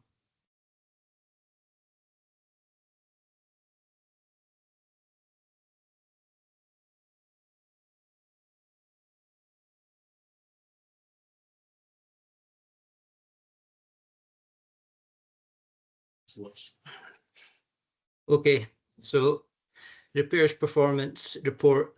This report relates to the housing performance in the period between 1st of April 2025 and 31st December 2025. I'll draw your attention to some of the key figures within the report. 6.3 average time to complete emergency repairs, table 1. Figures remain better than the target of 12 hours. Cumulative figures currently sitting at 5.3 and 5.5 hours. Each quarter has been within target this year. We're on course to attend around 1,200 emergencies in this financial year. 6.5 non-emergency repairs, table 2. Figures remain good, better than target, better than the Highland average and better than the SHN benchmark group. Cumulative figures currently sitting at 5.8 and 5.3 days. We're on course to attend to around 2,500 non-emergency repairs this year. 7.2 void management, relet times, table 3. These figures include the whole relet process from the end of the tenancy through the repairs process, allocation process and sign up of a new tenant. Repairs is usually, but not always, the biggest factor in times achieved, and that's why this table is included in the report. Ward 11 is currently sitting at 6.61 days relet time, and Ward 21 is currently at 38.96 days relet time. The number of voids turned round in this period is 124. Relet times have improved over the previous year and meet the Highland Council target. Ward 11 is much improved and Ward 21 is improved. Ward 11 is better than the target Highland average and Scottish Housing Network benchmark. Ward 21 is also better than the Highland average and Scottish Housing Network benchmark. Previously, the predominant reason across Highland for increasing relet times were spend controls that had been imposed to improve the position of the housing revenue account. These had heavily restricted the use of subcontractors and effectively reduced the workforce we had available to return properties. Restrictions still exist but are slightly relaxed. Other factors such as cost of living may affect the condition of properties at the start of the void period, leading to increased work. In relation to the build maintenance team, who are the in-house trades team, it continues to try and be more self-sustaining in the backdrop of difficulty attracting trades. They do this by the recruitment of and training of more apprentices. Within the build maintenance team in Lochaber, there is currently 6 apprentices across the trades, 2 of which were recruited last year and another 2 will be recruited this year. Building maintenance also support the placement of students for work experience from the college and from the high school and some other work placement schemes. Building maintenance generate income from the housing revenue account by working for other departments and other bodies such as Police Scotland. The capital investment summary. The repairs manager for asset strategy has provided a summary of capital investment within this report. The capital investment programme provides replacement of key components at end of life cycle, heating upgrades, investment in aids and adaptations, replacement of components due to component failure. It aims to balance long-term asset priority with short-term necessity. Some of the projects the programme has delivered in Lochaber are 3 large roofing projects, 3 large heating projects, a rewiring project, windows and doors project, Swedish timber retrofit in Cuil, soffit and fascia replacement projects. The 2022 to 27 programme was heavily front-loaded in Lochaber, and therefore we've seen a tailing off of projects this year. However, this has been mitigated somewhat by the DTC project, which has seen the capital team and energy team work with parties with access to eco-funding and use that eco-funding to implement energy efficiency measures in local housing stock with reduced cost to the Highland Council. The DTC programme has delivered fully funded energy efficiency measures in 73 properties in Lochaber. The local team also continue to utilise budgets available to deliver replacement of component failures. We expect to fully utilise these by the end of this financial year. I'll hand back to you at that point for any questions. Thanks very much, Angus. And I visited the Swedish home upgrades in full. I think it was last year. It was amazing to see. Made a big difference, and yeah, fantastic to see that eco funding and other funding streams being used for energy efficiency, and health of being upgrades. So it's fantastic. Does anyone have any questions? Councillor Grafton. Thank you, Chair. Thank you again, Angus. Just one question in terms of the emergency repair times. I notice we're up from the same quarter last year. Is there a reason for that in terms of, is it workforce or something? I notice also that the relet time, we're right down in terms of the number of days. So that's a victory or a plus. But just the emergency repair ones, is there a reason behind that increase from last year? Yeah, I suspect that is probably the storms that we've had, because we will get roof leaks in as emergencies. However, we won't put someone up on a roof in those conditions.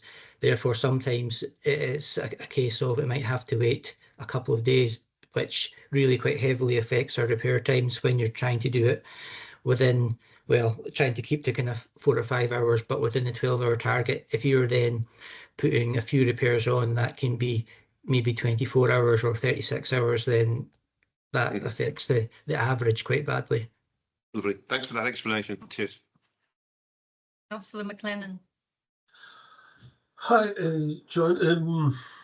It was just, sorry, Angus, I'm confused with your brother, who I know. But I was just going to ask about component accounting.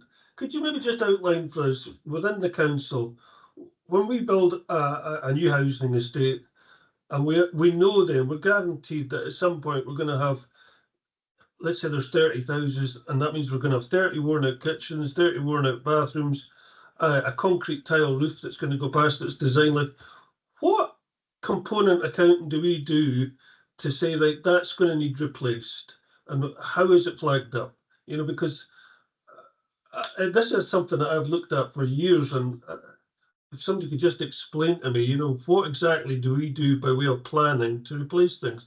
Or does it just, when something completely and utterly fails in a whole housing estate, then there's a big bun fight about where the asset or where the resources are going to get spent? Do we have any plans to replace things? So that is something that Graham and the asset management team will be doing. There's been a bit of a restructure going on within the housing team under the investment lead Rory, and we split into 3 different streams, and one of them is the asset management, which is Graham's team, and they are looking to build exactly what you're talking about there, the asset management strategy, where it shows the investment required to try and meet the kind of times for component replacement that you're talking about. And I suspect that Graham will be coming to members in the not too distant future and telling them, you know, and examples of what investment would be required in order to replace things within certain timeframes. And that investment, you know, it might be the case that if we stay at the current investment, it could be 50 years to replace something. But I think everybody needs to be aware of what investment is required, and if that investment isn't going to be in place, what that means for the time scale for component failures. In terms of what's happening right now at a local level, since I've been in post, we try and influence what gets repaired because we've got the guys in the ground who can see what needs replaced in certain areas. So we speak to the capital team to influence them as to what areas need focused on. We do also have our stock report, which tells us the age of all the different components within our housing stock.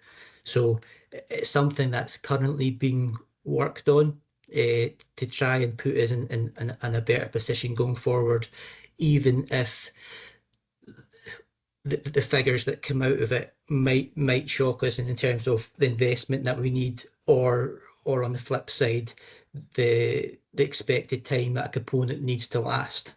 So that's where we are on that. Hopefully that's the kind of answer you're looking for. Thanks, Angus. Yep. Yeah, Councillor Prosser. Hi, Angus, again. Hi there. Just coming back to the repair times, speaking on behalf of myself as a tenant and my constituents, the response time for emergency calls are really good. And I just wanted, it's not so much a question, I just wanted to acknowledge the great work what goes in from the repairs team. And I think a lot of people don't realise how much of a massive undertaking you guys have with restraints, with staff and stuff. And I just wanted to put it out there on record, like, thank you very much. And I know your team are very hard working and have it all against them at times. Thank you, that's very much appreciated. Thanks, Councillor Prosser. So I think we have no more questions. So members happy to agree the recommendation, and thank you very much, Angus, for joining us this morning. Yeah, and thanks for all the work as Councillor Prosser. So Thanks all. Bye now.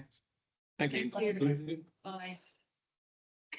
So moving on to item 10, which is Community Regeneration Fund Assessment of Applications, and Martin Culbertson will be joining us in the room,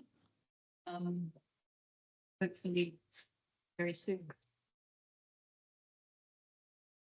Somebody pop out to get him, Chip. Sorry, what?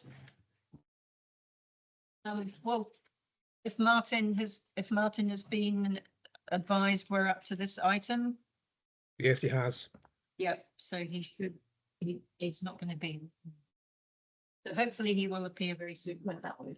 Sure. It's mine going 9/11, not 9/10. It's 10. Yeah, that was a supplementary paper that was came out. Good morning, Martin. Thank you very much for joining us this morning. I will hand over to you just for a quick summary of the of what was before us. Thanks. Yeah, thank you, Chair. Morning, members, afternoon, I should say. There's 8 applications before you today, totaling just over 270,000.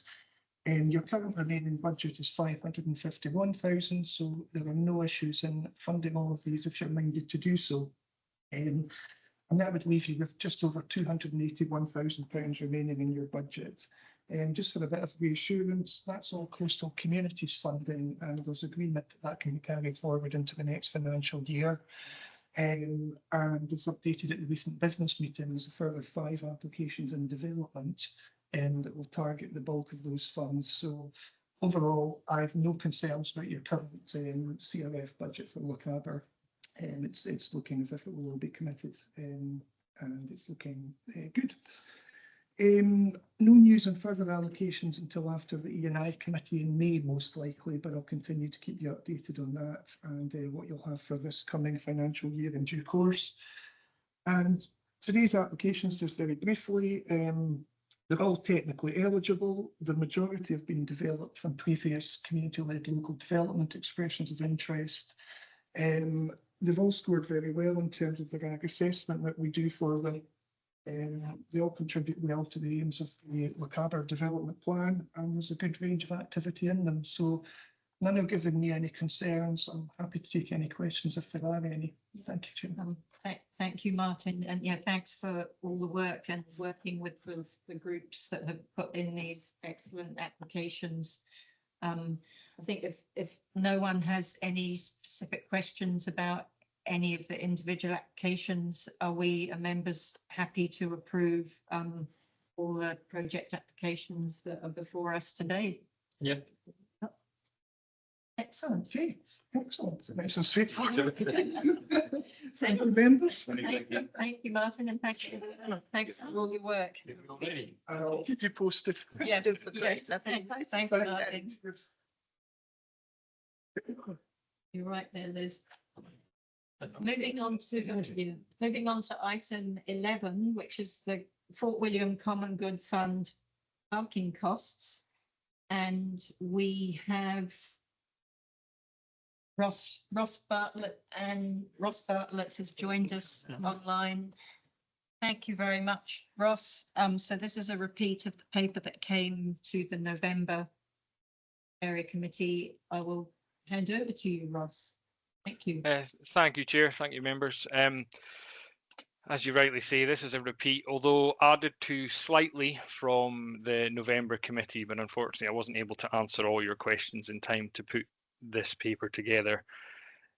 So I felt it necessary to put it forward so that we can try and recover the costs for last financial year within this financial year to balance the budgets, with a commitment to come back with the outstanding items. So paragraph 5 is looking at the income from the car park with a total of 106,365.20 for the financial year 24-25, with the common good element, which is allocated at source of 48,750.72 after VAT. All costs are paid by the council up front with the common good car parks, and we have to bring this paper to recover the costs to the service. Item 6 itemises those costs to the service with card transaction processing fees, maintenance agreement for the pay machines. There are 4 pay machines at £400 each, and then the staff costs for retrieving the cash and doing the banking and all the rest of it. Those costs are itemised there with a total cost of 7,726, with 4,249.55 being the common good 55% of those costs. And as I say, these costs are for works that have already been completed by the service, and they're the kind of routine works that we do. If there's any kind of larger infrastructure stuff, we would come to committee first. One of the questions that was asked at the last committee, those costs, by the way, are for the 9 months the car park was identified as common good, not for the whole year, so they have been calculated pro rata for that split and the common good split thereof. One of the other questions posed by members was how the income split was calculated, which I've covered in paragraph 7.1. There's 2 ways you could do it.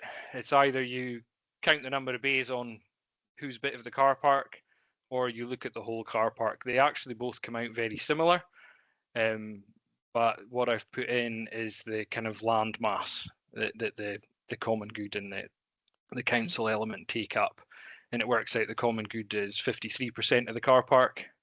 The council's is 47, but we've just rounded to the nearest 5%, because if you count the bays, the common good works out about 54 point something. So we felt that's the fairest way to do it.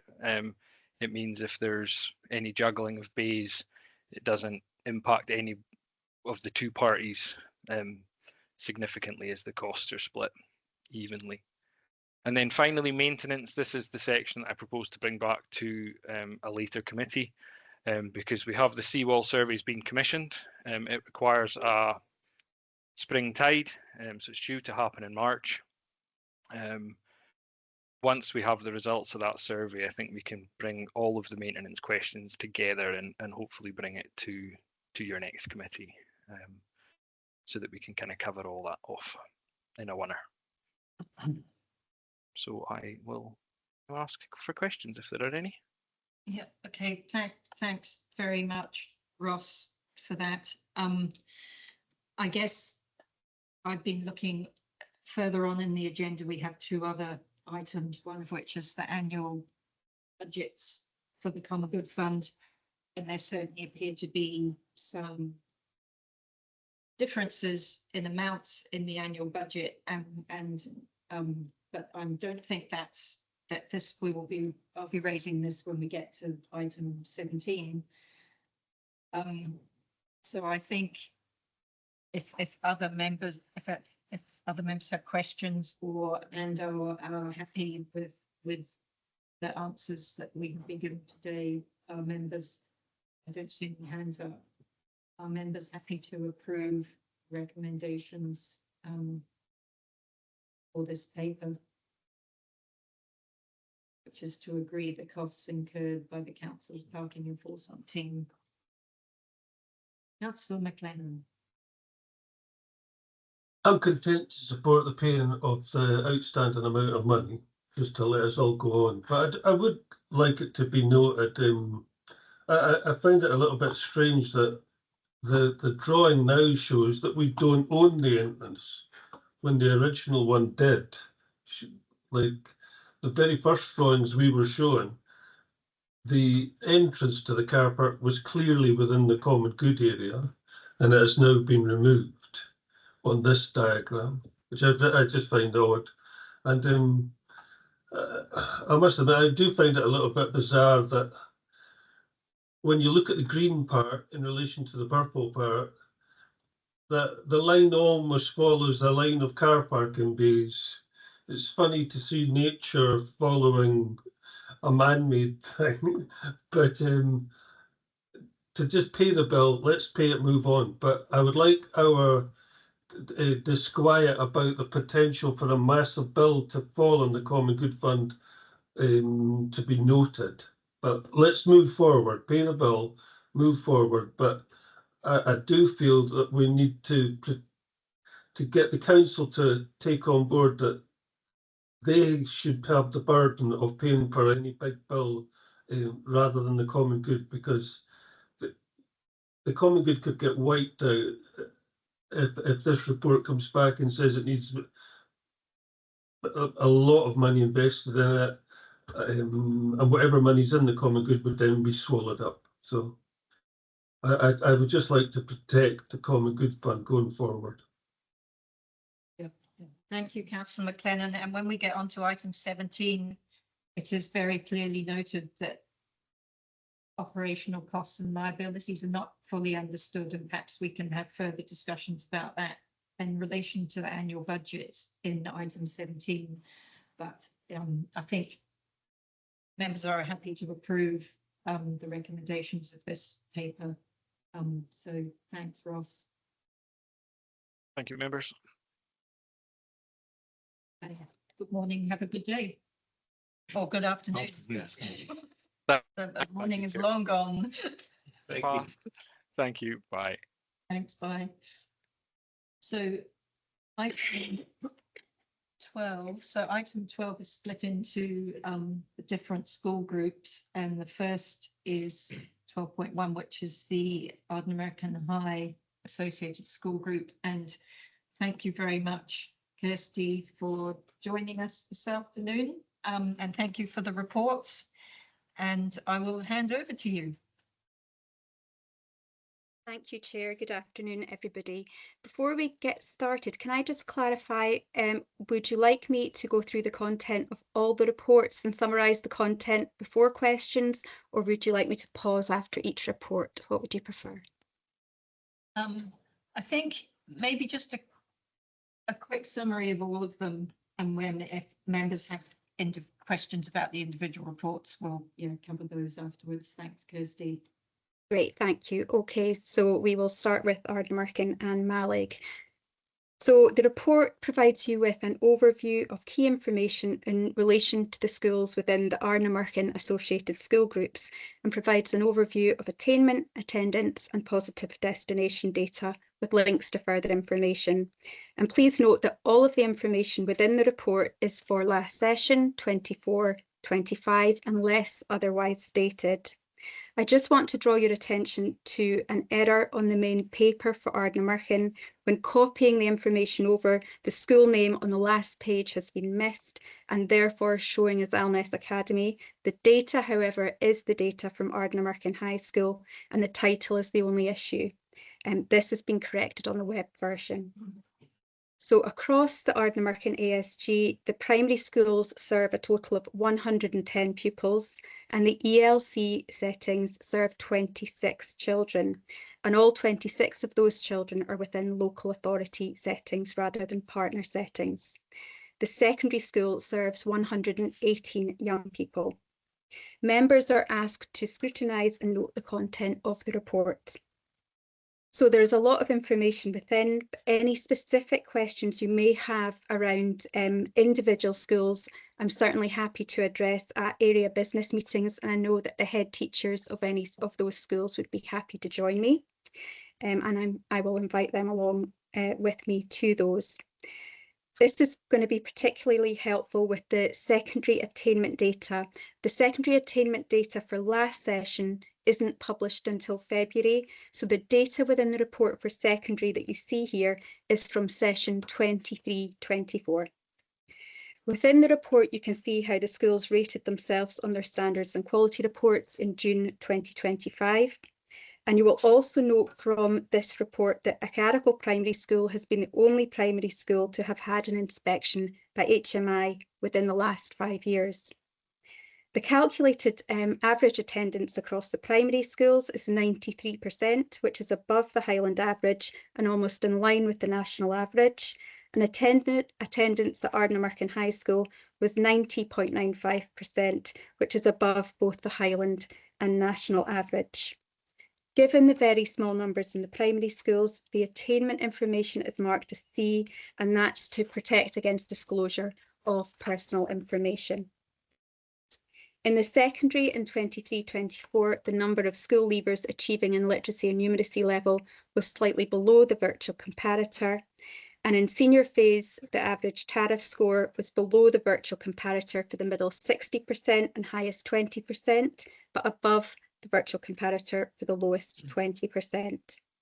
For pupil destinations 16 plus in Ardnamurchan High School, 100% of pupils attending the school left to a positive destination, with an increase in young people accessing higher and further education.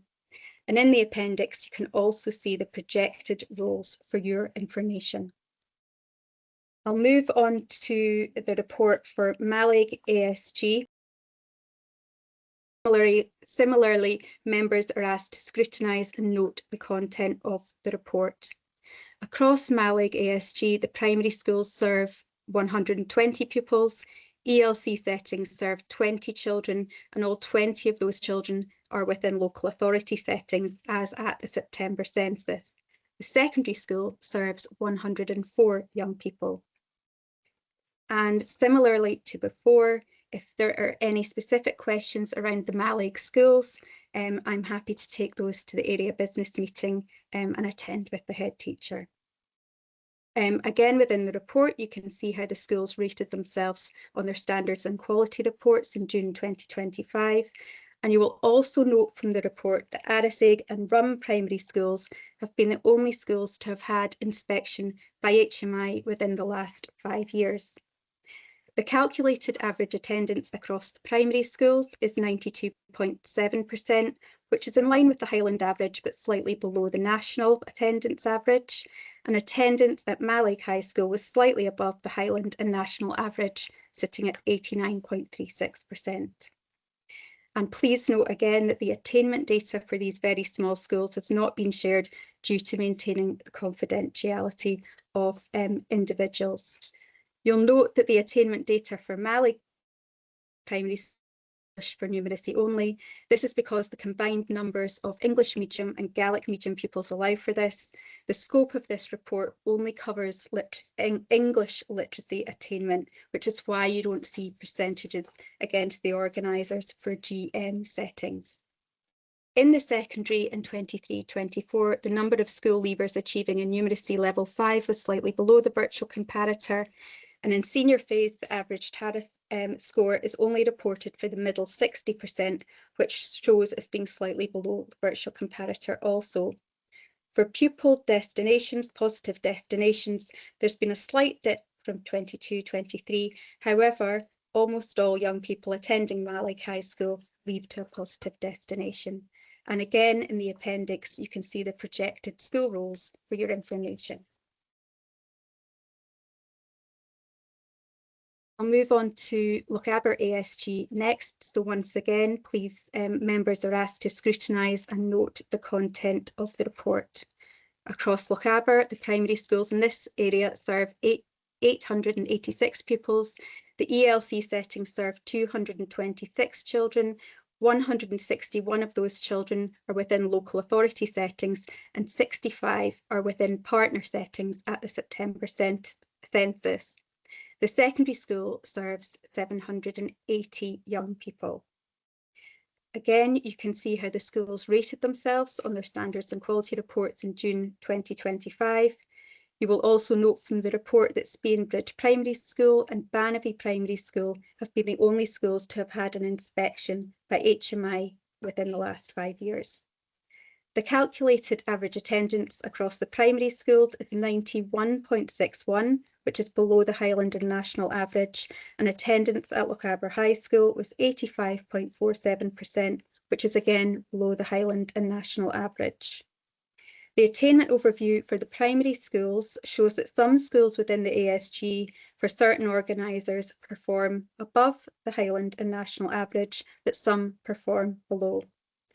Please note again that the data for the smallest schools has not been shared to maintain confidentiality. And you will note again that the attainment for Bunscoil Gaelic Lochaber is published for numeracy only.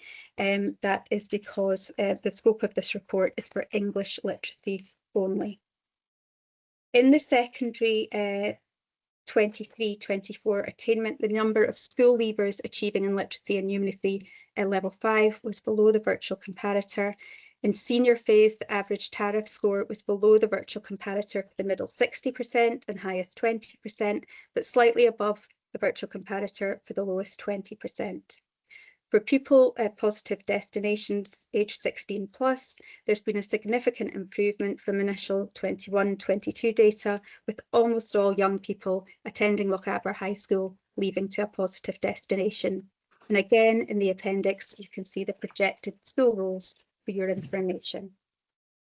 Okay. And finally, Kinlochleven ASG. Again, members are asked to scrutinise and note the content of the report. The primary schools in this area serve 145 pupils. The ELC settings serve 21 children. All 21 of those children are within local authority settings, as at the September census, and the secondary school serves 104 young people. Again, you can see the ratings the schools rated themselves in the standards and quality reports in June 2025. And you will note from the report that Durer, Kinlochleven Primary and St Bride's Primary Schools and Kinlochleven High School have had an inspection by HMI within the last 5 years. Across the primary schools, average attendance is calculated at 92.57, which is almost in line with the Highland average, but slightly below national, and attendance for Durer has not been reported given the very small number of children attending. Attendance at Kinlochleven High School was above the Highland and national average, sitting at 92.05. Please note again that the attainment data for the small schools has been marked as C to maintain confidentiality. In the secondary in 23-24, the number of school leavers achieving in literacy at level 5 was above the virtual comparator. Numeracy level 5 was almost in line with the virtual comparator.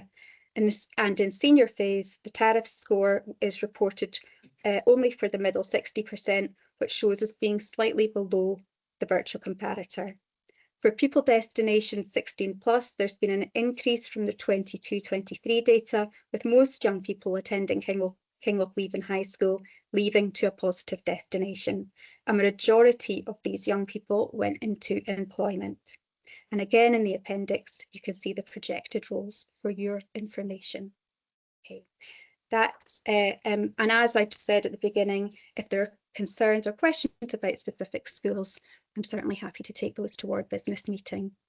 That is a summary of the reports. Very much, Kirsty. A lot of information in there. And Councillor Baxter.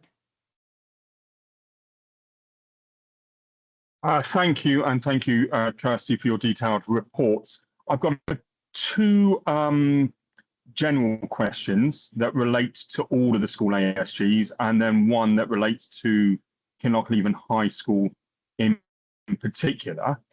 First of all, and I think I've asked for this previously, I know the reason why to protect pupil confidentiality, the smaller schools' attainment scores are not published, but could we aggregate them for all the primary schools within an ASG group, and also aggregate them for the whole of Lochaber, so that we get an indication? Because it means, as it is at the moment, that data is pretty worthless to us as councillors, because we have so many small schools with tiny roles. But it would be useful if we could say, Kinlochleven ASG, that we have seen improvements over the last 3 years in terms of increasing attainment, which we can't tell at the moment across that ASG group.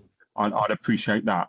The second question is, can you tell me whether all of our primary schools across all of these ASGs have permanent contracts for every member of teaching staff, or are we still operating on 1 year rolling contracts for some members of staff? And thirdly, my final question is relating to Kinlochleven High School.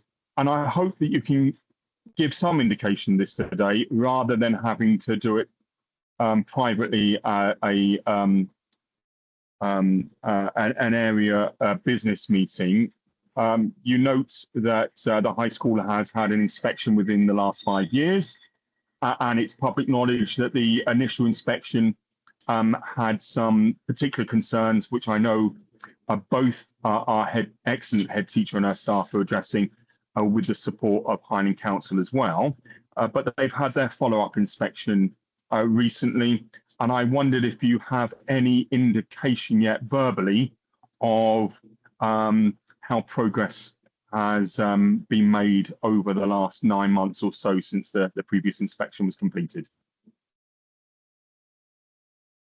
Thank you, Chair. Are you happy for me to address Councillor Baxter's questions before asking for further questions? Yes, thanks, Kirsty. Thank you. Thank you, Councillor Baxter, for your questions. I certainly take your point about aggregating the attainment for the small schools data. We are currently as a team looking at revising these attainment reports for you, so that feedback's really welcome, and we'll be working together as a team to take that forward. And Councillor Baxter, I will certainly put that forward as a suggestion. I agree with you. It will give us a much clearer steer in terms of pointing out what is going well and maybe what we need to put our eye on for improvement. So I will take that forward. In relation to the permanent contracts, this can vary across schools. So I would probably need to go and find that information for you. It is certainly our intention to have consistency for our learners, and where possible to have those permanent teaching contracts. However, every year, as you know, we as a local authority need to place probationers, or there may be redeployments. So in terms of workforce planning, that can sometimes impact the way staffing looks in particular schools. But Councillor Baxter, that's probably something I need to go away and find out, because it does vary across schools. But certainly our intention is to have continuity for learners and attract people with permanent teaching contracts. In relation to the inspection at Kinlochleven High School, I had the pleasure of supporting that inspection, which concluded, I think, 2 weeks ago. We haven't actually had the the first draft report from HMIE. We're waiting that. It usually comes to us within 3 weeks, and at that point we will certainly share that with you.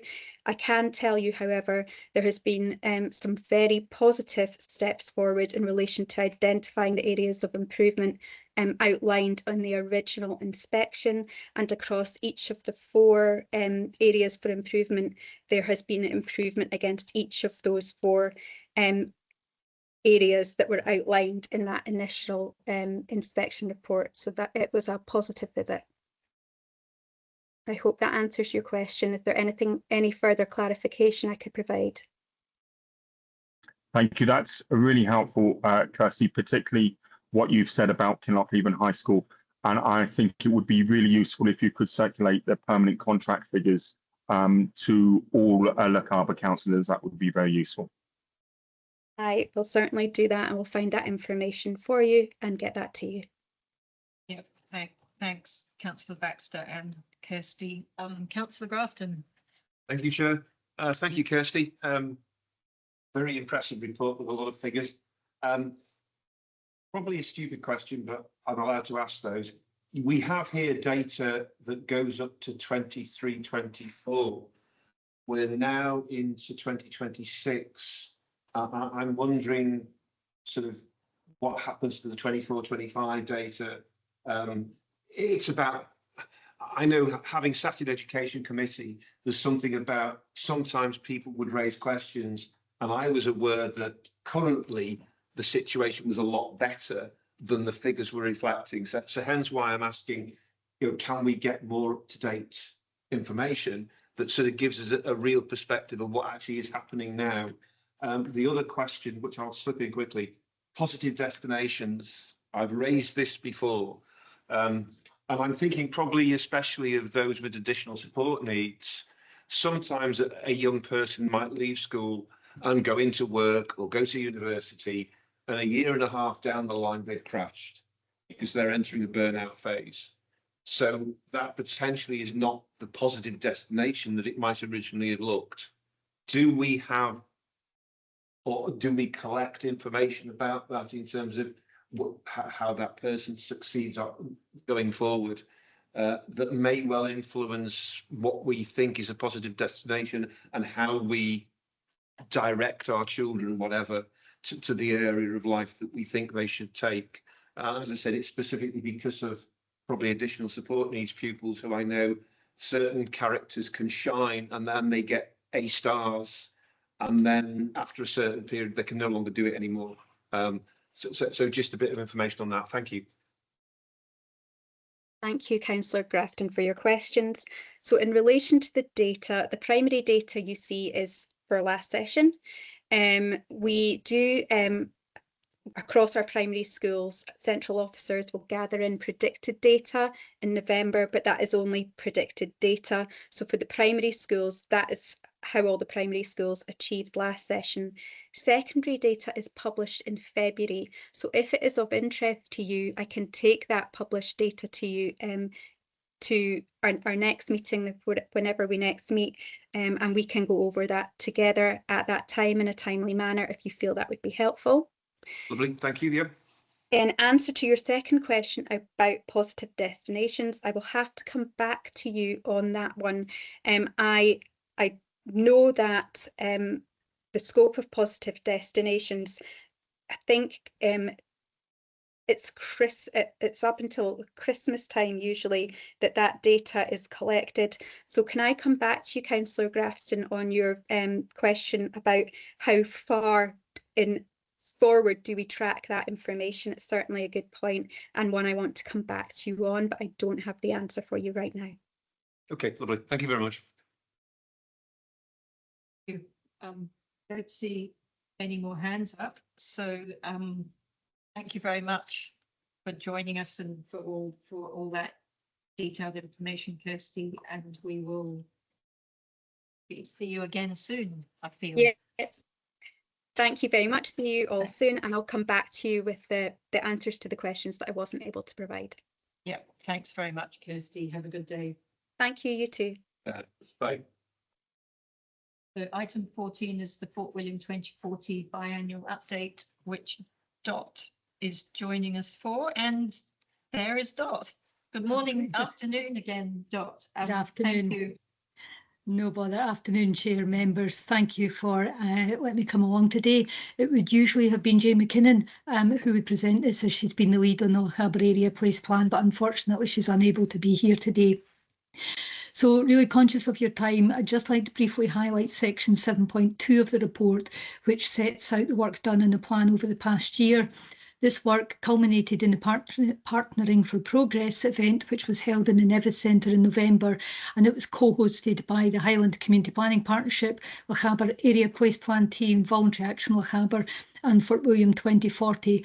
And this was a very successful approach because it helped to remove engagement duplication, it reduced consultation exhaustion as well as costs, and really crucially it helped partners and the public better understand the sort of complementarity and the connections between a wide range of the plans and also the different projects across all sectors. Finally, in section 7.3, it sets out the next steps, again focusing very much on the action plan around the delivery of key priorities. Excuse me. And this work will really help us better understand each priority, the best delivery mechanism for it, and crucially start to identify and, where possible, resolve any potential barriers. So happy to take any questions, members. Thank you very much, Dot. Just like to say, I think most of us attended the Partnering for Progress event and I certainly had some very good conversation with the various groups that were there. Thank you very much for the team for organising that event. And good to see the culture and the options appraisal being developed, and we certainly look forward to meeting with the with Hub North with regards to that and the bus station relocation, reimagination. I assume that Austin Smith Lordley will have the opportunity to meet with them. They're undertaking the feasibility study. And just with regards to that, in terms of operators, I'm hoping that that will also include Emperor buses, who are providing a very good new service for the area. So I'll leave to that. Any other questions? Yes, please. Sorry if I'm being silly here, Dot. With place plan and all that confuses me at times. Are the community action groups tied in with the Lochaber area place plan? So the Lochaber Area Place Plan is sort of, I tend not to call it overarching because that suggests a top down. I prefer in a graphic to imagine that the area place plan is in the middle, and it sort of feeds out on a double-headed arrow. So it recognises all the different groups, the various community action groups, the different local place plans, and the different development groups who have their own community plans as well. But equally, it also reflects the sort of statutory plans that we have as well in terms of like the Highland Development Plan, etc. So there is absolute linkages across there, but in theory, by picking up the Lochaber Area Place Plan, you should then be able to understand the linkages through to the different groups. You'll understand yourself, Councillor, that there are so many different plans and there is a lot of confusion. The local place plan is very much the one that has that statutory function and the feed into the Highland Development Plan. The community plans, and this bit I'm keen always to stay from hierarchy, those are very much action focused local project plans, which are absolute priorities, and by gathering up all those priorities within the Lochaber Area Place Plan, that's where we actually now start to see the feeding of available resources and grant funding into the priorities that are identified through the Lochaber Area Place Plan. So if there is something there that is linked to the Lochaber Area Place Plan that is a priority, then that's recognised in terms of funding applications now as well. Does that help, or has it confused further? No, I was just with the action groups, because I know a couple of them are now, they've decided we're going to stop. So we're seeing the work being duplicated. So quite a few of the action groups are now going to non-exist. So I was just wondering if you had any updates on that, basically, if you knew about these action groups deciding to fold. No, I understand there are conversations going on with the action groups because clearly everybody is, you know, too busy to attend a meeting that's not delivering. And it needs to be, if actions are being delivered elsewhere, then yes, it's nice to come together to be able to understand each other's priorities and where there may be linkages. But what I think there may be a school of thought now that largely a lot of the work is being done elsewhere. But equally, any partners who could effectively sort of call that group back together if it was felt that there was a need for that ongoing discussion. But yeah, that's up to all the partners within the various action groups. Thank you, Doc. Thank you. And apologies, Dot. I was on the next paper when I was speaking before, and I think I may have introduced the next paper. Anyway, this is item 13, the Lochaber area place plan. No bother, Chair. The questions? I don't think so. Anyway, yeah, thanks for all the good work that's going on around the local place planning, and thanks for joining us. And we will now move on to item 14. No bother. Have a Thank good you. day, Dr. Thanks, Roberts. members. Thank you. Thanks, Eric. So Alison Martin is joining us for item 14, Fort William 2040 update. I think she will be coming into the room. Yeah, she's just out in the mezzanine level, Chair, if somebody can go out to give her a call. Okay.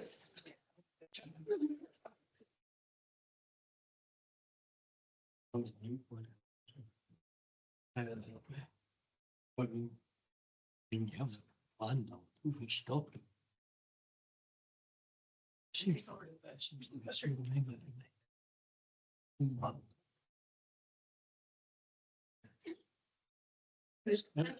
Thanks very much for joining us, Alison, and for the report, the update. I will hand over to you.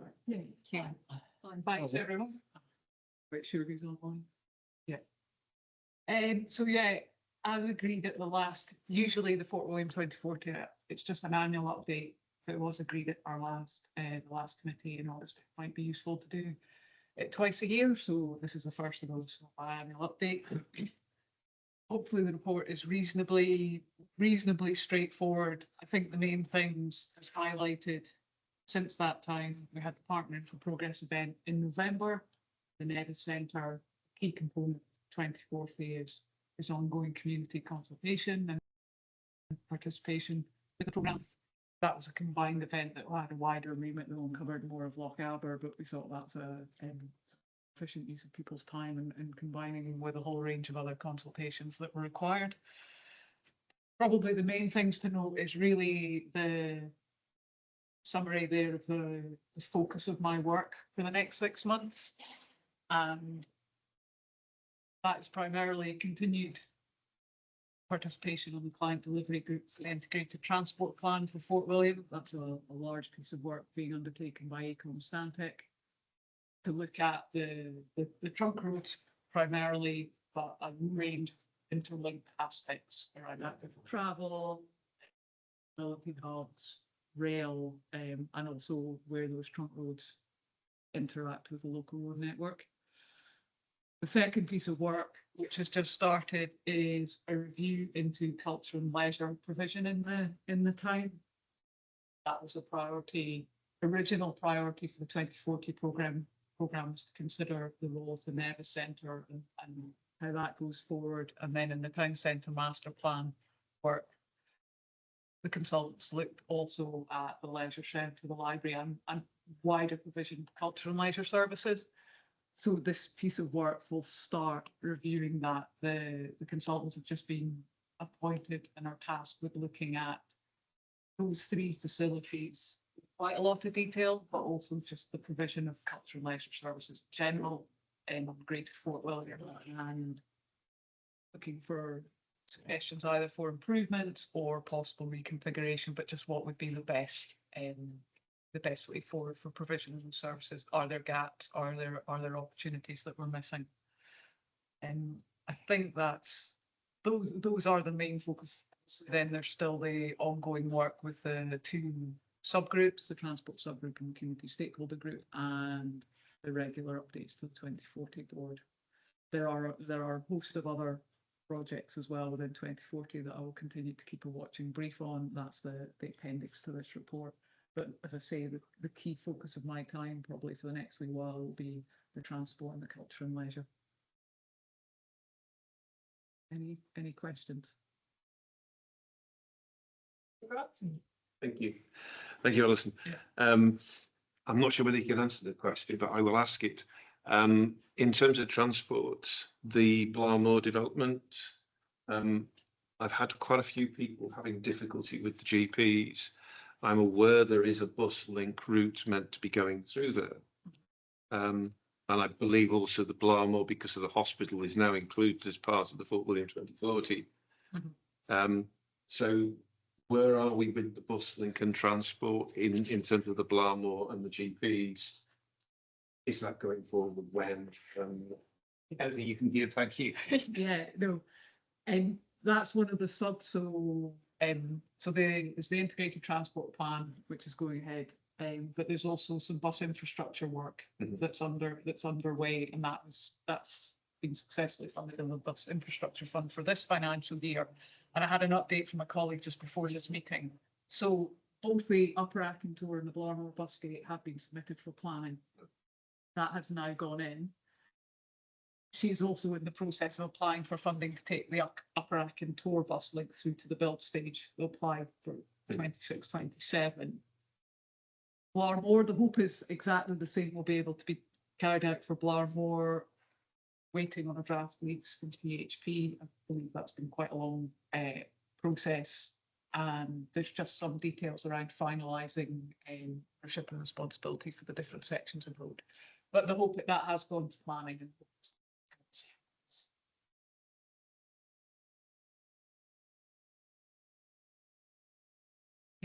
I did. Oh, Councillor McLennan. Thanks, Alison.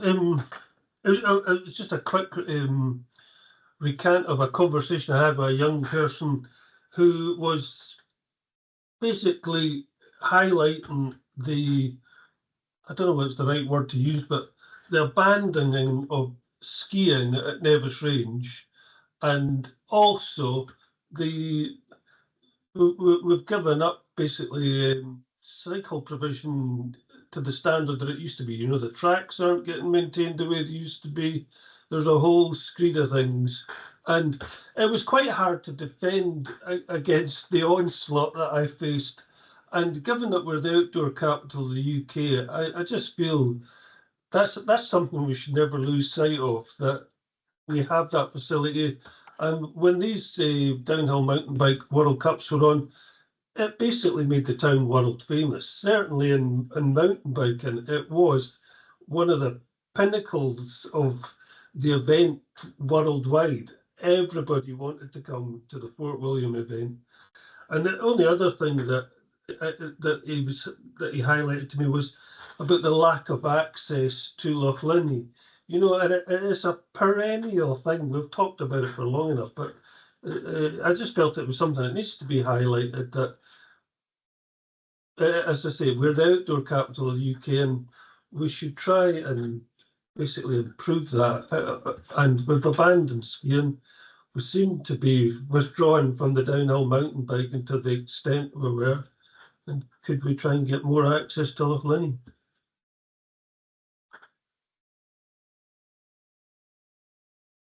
No, thanks, Councillor McLennan. I mean, with regards to Nevis Range, it's a private enterprise, so it's difficult. They will have business reasons for what they're pursuing. My understanding is that the loss of some of the mountain biking was not by design. I think it's Warner Brothers who now oversee the World Cup, and it's been taken elsewhere. In terms of the waterfront, yeah, that has been raised. It's a key theme, obviously, of 2040, facing the water. It is something the consultants have been asked to look at with the integrated transport plan, the question of how do we deal with the severance of the town, so that I think they are going to include that in some of the options they look at, but it's not straightforward. So we're still keeping watch on that. But yeah, I appreciate your comments.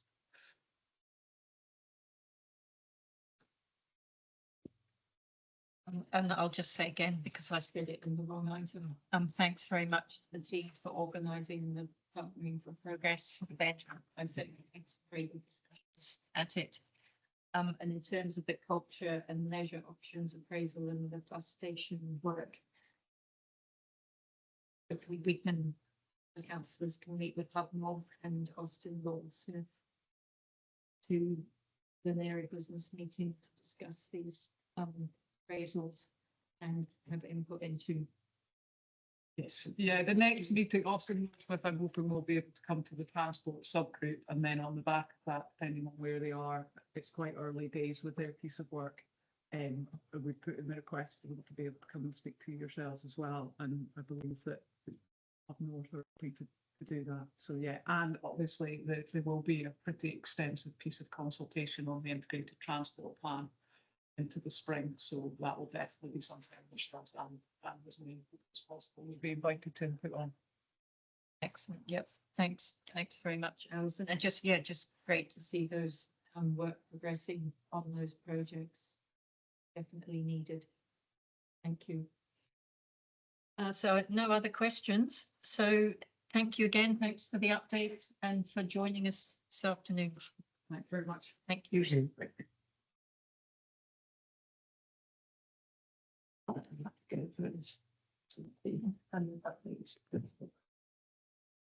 Liz, just to note, Liz is having to leave the meeting, so thanks. Yeah, thanks, Liz. Safe travels home. So item 15 is the Corran Ferry update. I think we've got Richard Porteous joining us online, Murray Bain. Problems, all the names are disappearing off the bottom of the screen. Yes, I'm not entirely sure who else. Oh, Andrew McKeever, thank you. Thanks for joining us this afternoon, and thank you for the update. Well, shall I hand over to you, Richard? Thanks, Chair. Yes, hello and hello to members. So yes, you got myself and Murray Bain and Andrew McKeever. So this is the quarterly Corran Ferry update report, which now comes to every Lochaber committee, providing members with an update on operations and the Corran Ferry infrastructure improvement scheme and the Corran Ferry new electric vessel. So I'll briefly refer to the Corran Ferry service update and then hand over to Murray and Andrew to give you the good news on their projects. So, in terms of the Corran Ferry, I'll keep it brief because I'm aware it's been a long day so far, and I think you've got some more items to come. So I won't read through the whole report, but I can confirm it is business as usual at the moment at Corran Ferry, albeit we have the Glen Cuil in service, which is the older, smaller relief vessel. Yeah, so the report provides an update on the Maid and also on the MV Corran, which is away at refit at the moment. So that refit is going well, albeit she's not back yet. But the bulk of the yard work has gone well and is virtually complete, as I say. So that's all gone well at the yard. So it's a question of waiting for parts at the moment from original equipment manufacturers, and it's particularly for the forward prop unit, which we're waiting parts for. So her return is estimated to be February, which is no surprise because we're at the end of January now. But yeah, it'll be a February return in time for the for getting back into service before the relief vessel has to go away for her refit at the end of March. Sorry, the beginning of March. So there are some good news items in this report. We had a breakdown, as you know, in December just before Christmas. So we had rapid deployment of the contingency measures this time, I'm pleased to say, which went well. And we had equally rapid comms with all parties, keeping them informed on that. And thankfully, she was back in service by the Friday, and our own engineers had a huge part to play in making that happen. So a big shout out to them. Other good news, we have our flip boat, which is going to improve the safety of our daily crew transfer operation, is due to arrive in February, March. So thanks again to the coastal communities funding that goes towards that. And also, of course, that will improve our foot passenger contingency measures as well by having an in-house boat that's suitable to do that. And also, that boat helps to provide a bit of safety cover at the Narrows, so generally speaking. So we look forward to having her, and it won't be long now. Also, there's a Corran Ferry history project getting underway, which is referred to in the report, which will preserve documents and artifacts for safekeeping. And they're also beginning a series of interesting oral history recordings for posterity, which is be exciting to see that take shape with our colleagues in Highland leading that. And we also have a ticketing project underway to take our ticket sales online, which is an exciting development and hopefully an improvement for passengers, to give them a more modern offering there, where they can buy tickets using a smartphone, for example.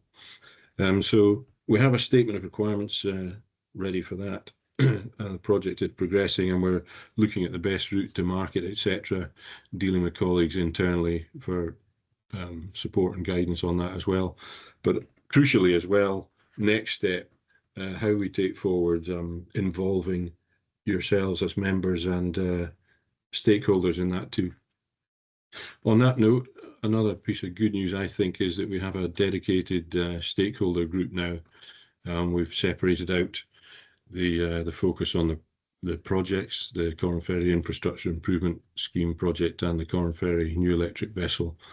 The steering group having run its course with those projects, because they're now well advanced, and the infrastructure scheme will have its own community liaison aspect, which will be about to be getting going soon, and Andrew will probably refer to that. So the focus of the stakeholder group now is purely operations, so it gives us a great vehicle to discuss and stay in touch with our passengers and yourselves as members and all matters Corran Ferry.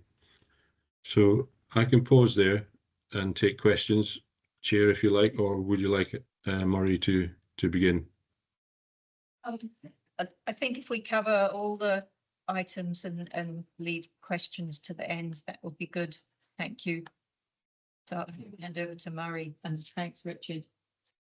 Thanks. Thank you, Chair. Good afternoon, members. Yeah, I'll just keep it brief, mindful of the time. As you can see from the report, the project has reached a key milestone. We've got the partnership agreement with CMAL has now been formally endorsed. So that's to establish our continue our close collaboration with CMAL for a joint tender pack for the creation of 2 separate contracts with an appointed shipyard for the delivery of 3 new CMAL vessels and also 1 Highland Council vessel as part of small vessels replacement programme phase 2. So the timeline for that is the procurement for that phase 2 will start in June this year, and then we'll look to award a contract with the shipyard in March 2027. So that's it for me, but I'm happy to take any questions on the report or anything relating to the project. Thank you. Murray, and we move on to Andrew, if you have any updates. Thanks, Andrew. Yep, thank you, Chair, and good afternoon, members.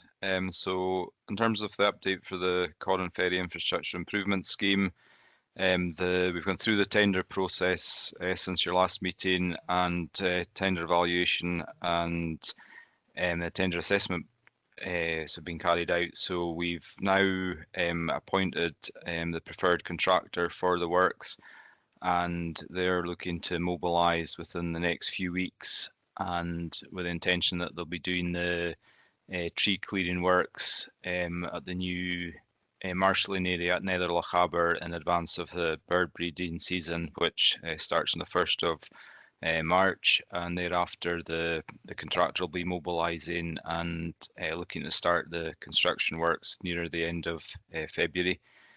We've also had SSE, and they've completed their subsea cable removal works in advance, so that allows the contractor with no restrictions while he's carrying out their works. And during the construction works, we'll be having community liaison group meetings. So we're just looking to get these organised. It's likely that we'll have one in the middle of February, but that's just to be confirmed, and obviously the venue and the times will be confirmed. But once we know that, we'll be letting the community and the public know when and where they'll be being held. That's it from me. Thanks.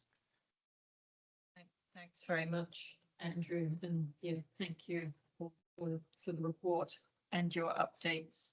Do members have any questions? No, I think thoroughly comprehensive report and updates. Councillor Baxter.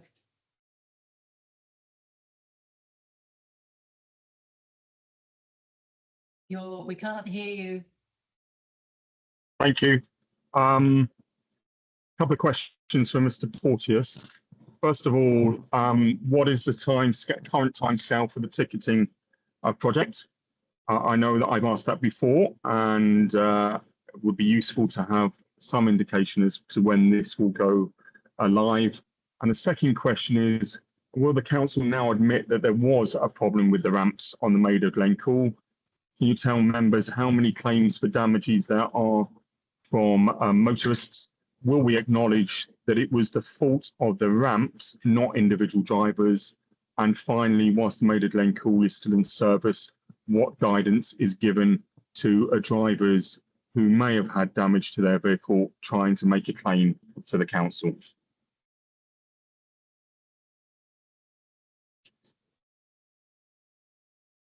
Thanks, Councillor Baxter. Chair, happy to answer that just now.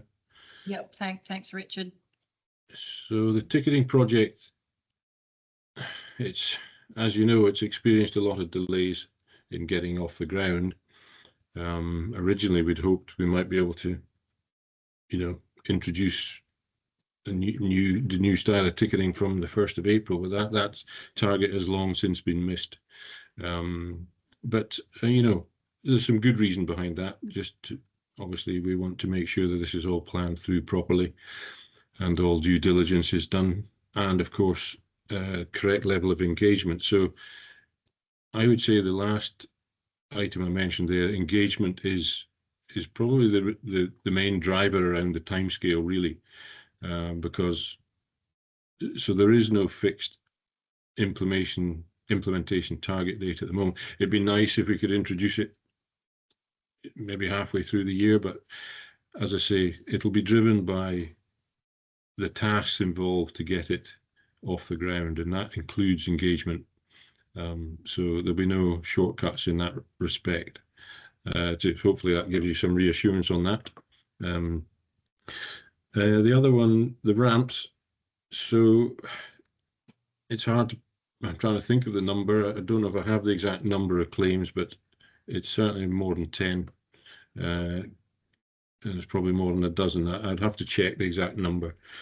But yes, so the report has been shared with stakeholders on Friday night in advance of our stakeholder meeting on Tuesday night, tomorrow night. So hopefully that's there for everybody to see. But yeah, so there was I don't know how much you want me to talk about this just now, but yeah, there's an element of the fact that there was adjustments required to do to the ramp in service, which would normally have been done prior to coming into service, but because the Corran had to go away to her refit and she had to come into service straight away, the adjustments had to be done on the run, if you like. So yes, I would say that a number of claims were associated with that. There are other issues that can cause people to damage their vehicle, and that's actually referred to in the Naval Architects report as well. So one example would be, well, the issue is that the Maid has an old ramp design, so the ramps are a bit steeper than the Corrans. So if you drive at it at speed, the suspension on your vehicle doesn't really have time to protect the car, or the suspension will give, and the distance between the bumper, say, and the ramp then reduces. So you have to approach the vehicle, the vessel, dead slow. Otherwise, you're giving yourself additional problems, and you're more likely to damage your car. So speed coming down the Corran ramp, the Corran slipway, can be a contributing factor. Obviously, if it's a very low slung vehicle, it can be a contributing factor. And if there's bad weather, with the movement of the ferry itself and the flexing of the ramp, then that all these things can contribute. So these are all factors. And in terms of guidance for claims, then an email to the ferry office is the best way to do that, or to myself. Yeah, and that would be the procedure. Thanks. Thank you, Richard. Are you happy with that, Councillor Baxter?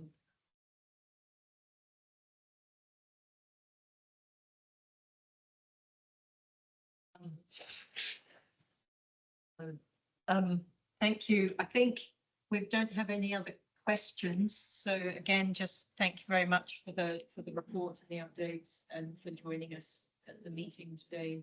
And yeah, there will be ongoing sessions. Thank you. That's great. Thank you, Chair and members. I look forward to seeing people at the stakeholders group tomorrow night. Yes. Thank you. Thank you. Thanks, Richard. Thank you, members. Thank you.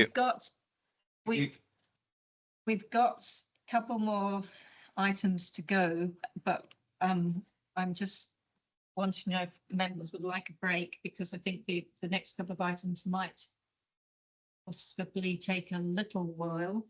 If we could just, because I know Councillor Prosser needs to leave, if we could just quickly, item 16 is the appointment to the West Highland Way Trust, which is a Scottish SCIO Board of Trustees.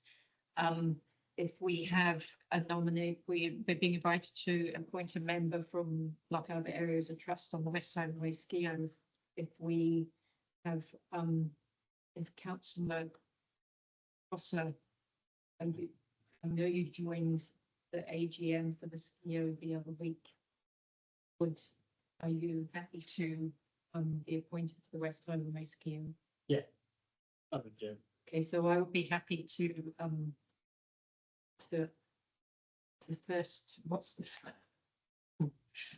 to recommend you for appointment, and we need a seconder. Thank you, Councillor. Councillor Cameron was the seconder. So thank you very much, and congratulations, Councillor Prosser. Thank you. Thank you, Kim. And so I'm just going to ask if members would like a break, say 15-20 minutes before the last couple of items, or if we just want to plug on. Carry on. Yep. What do you think? Could we, I think maybe a 5-minute break, just to before we go to item 17 would be good. Oh, Willie, you've got your hand up. Yeah, Chair, I may have missed it, but I think there was a second appointment to be included in item 16 there on your agenda. Is that not Appointment to Neudert Foundation. Oh, okay, sorry, yes. Yes, the committee are being asked to agree that Councillor Cameron replaces former Councillor Andrew Baldry on the Neudert Foundation Is Councillor Cameron happy with that, and is the members happy to agree that? We have to do it officially. So I think the members are happy to agree that. Congratulations, Councillor Cameron. Thank you. So I think a 5-minute break. Thank you. We'll be back at 10 minutes to 2. Thank you. So thanks. Welcome back, everyone, after a quick break. We are on item 17, which is the Common Good Fund, Fort William Common Good Fund 24-25 annual budgets and 25-26 quarter 3 monitoring and proposed budget. We're being asked to approve the proposed budget for 2026 as set out in Appendix 3. And thank you very much, Lynn, for the report and for joining us this afternoon. I will hand over to you. Thank you, Chair. Good afternoon, members. In addition to receiving monitoring reports throughout the year, members will also receive an annual report for the Fort William Common Good Fund, and this is the first such annual report, and it provides a summary of last year's accounts, the quarter 3 monitoring position for the current financial year, and the proposed budget for the year ahead.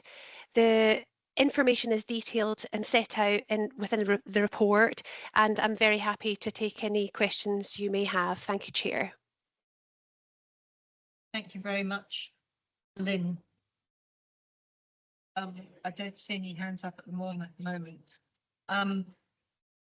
I guess I have a few questions because, as you'll know, we had item 11 that came earlier in the agenda to do with the car parking costs for the West End car park. And when I look at the costs that was presented in that report to the costs that are presented in the appendix, appendix 1, the statement of accounts for 24-25, the costs, the income is different from what was presented as the income from the West End car park. So I'm wondering how. So the income was in item, the car parking item was 44,136.50 net after costs. And yet we have income presented in this report in Appendix 1 is 41,929. So I'm a bit confused as to how these numbers have been arrived at.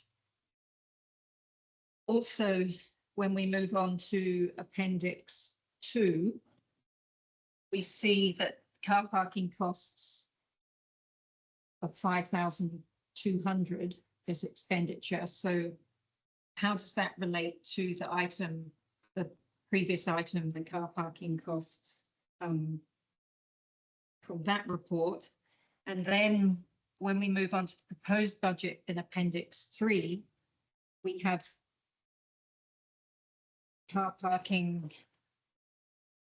We've got car parking costs of 5,200 again.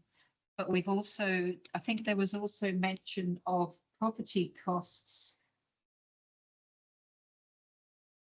I'm not sure how that, and then so how has the 12,000 been arrived at for the property costs in 26-27, and what are those property costs? There is no information given on what these costs are. So those are my 3 sort of questions at the moment. Thank you. Thank you, Chair. Yes, I shall do my best to answer your questions, and I might need to come back to you with more information. But on your first question about how the number was arrived at on Appendix 1, so you'll note in Appendix 1 that we have the miscellaneous income is £44,672, and there's additional interest and investment, so that's from the car parking charges. There's additional interest and investment income of £1,048, minus the expenditure of £3,791 is how we arrive at the 41,929 surplus for the year.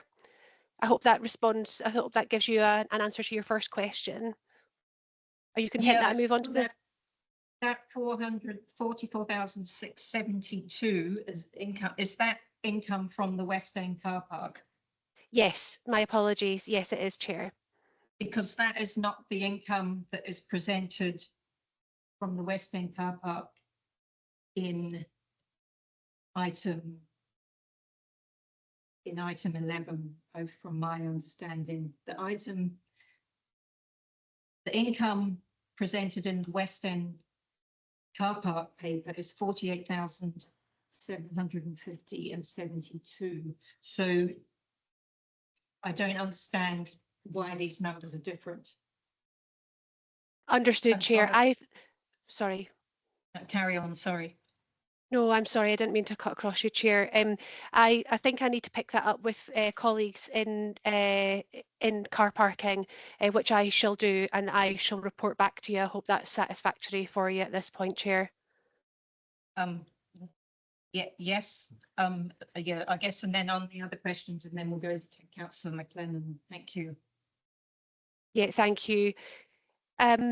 Yes, with regards to it was the costs in Appendix 2, Chair. Can you just remind me of what your question was about those costs, please? Yes, so we've got Appendix 2, sorry. The car parking costs of 5,200. How is that arrived at? I understand from colleagues in car parking that is the cost that will be incurred by the service. Okay. Then so what? And then in Appendix 3, what you've got 12,000. We're being asked to agree 12,000 of property costs. But with no information on what those costs are. Thank you, Chair. Yes, with that, because it's still a new common good fund, and we're in this situation where the common good fund needs to cover its operational costs. The costs aren't fully yet understood or known, so it's a guide has been taken back from other common good funds. So this is a guide, a proposed budget at this point, given that we don't fully understand the costs. So members are asked to approve that. So that we have sufficient budget, but accepting that the costs aren't fully yet understood because it is a new common good fund. Sorry, that was a very garbled response, but I hope it makes some kind of sense. Yes, yep, thank you. Councillor McLennan. Thanks, Lynn. And I apologise up front for being pedantic about this matter, but if we're focusing on 3.3 risk, and it says Fort William Common Good assets are currently managed by Highland Council. Due to this Common Good Fund being established for only a short time, and as the longer term operational costs and liabilities are not yet fully understood, it would be prudent to build reserves to ensure liabilities can be covered. And then when we formed this Common Good, it's basically got an open-ended liability to the Common Good Fund about repairing the car park. And that's a steel structure that's fast approaching 60 years of age. Surely, if we were going to try and act on behalf of the common good and the people of Fort William, it would be in our interest to spend every penny that we actually can, because why would we squirrel money away if we're going to have to pay for that big repair?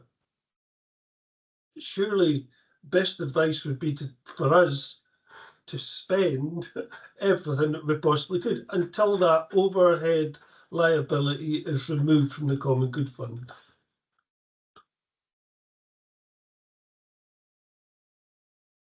Would you like me to provide a response, Chair?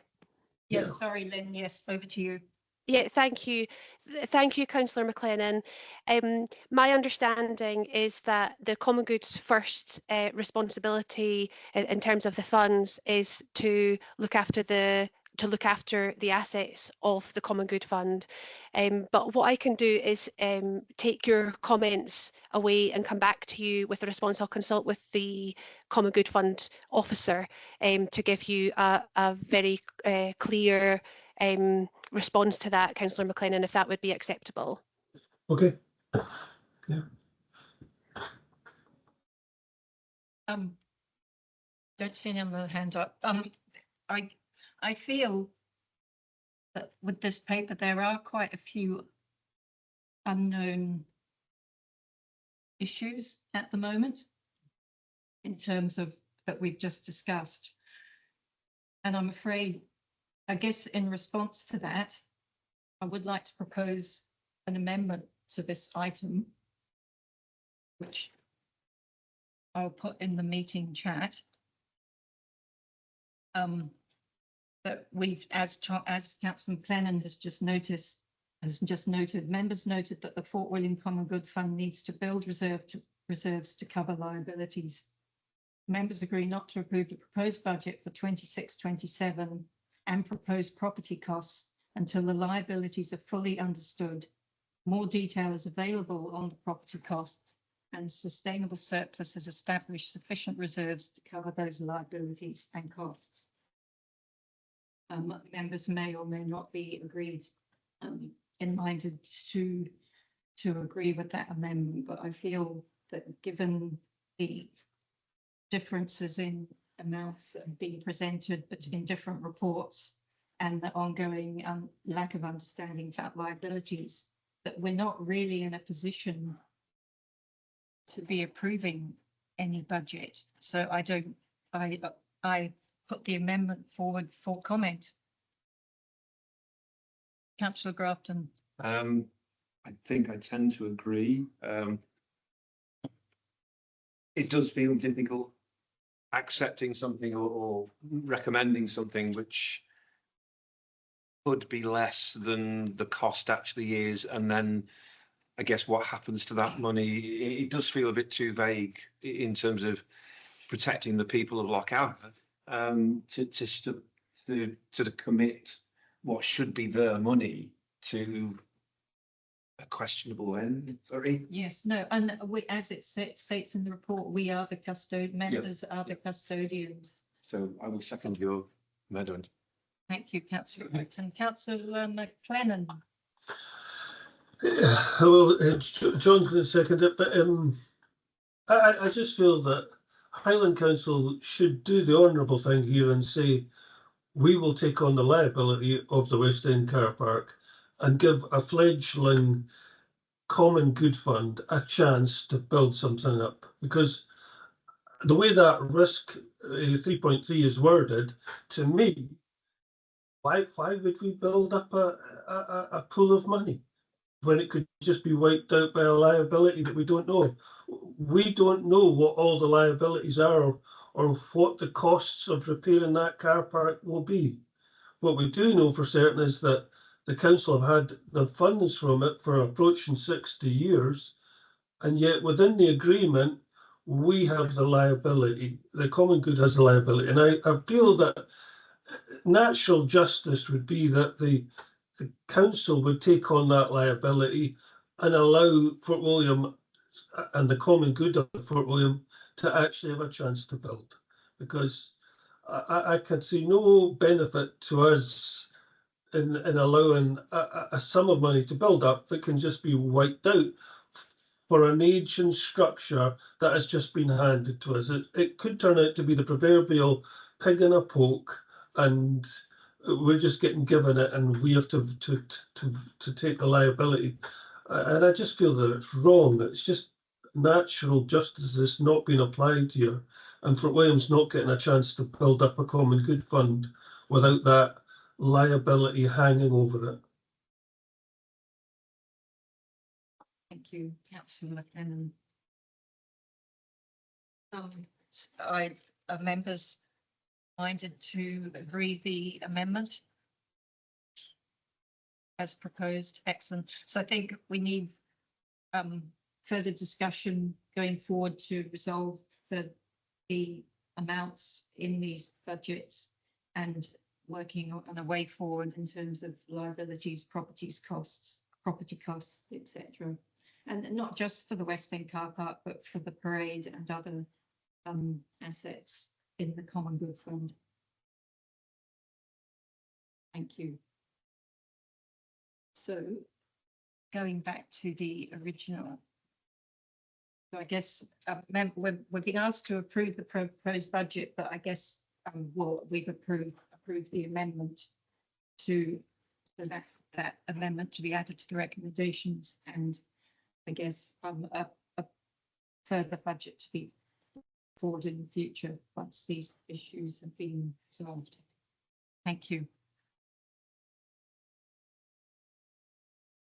So moving on to item 18, which is the Fort William Common Good Fund putting green shed options. And thank you again, Lynn, for the report and for all the work that's gone into looking at the two options.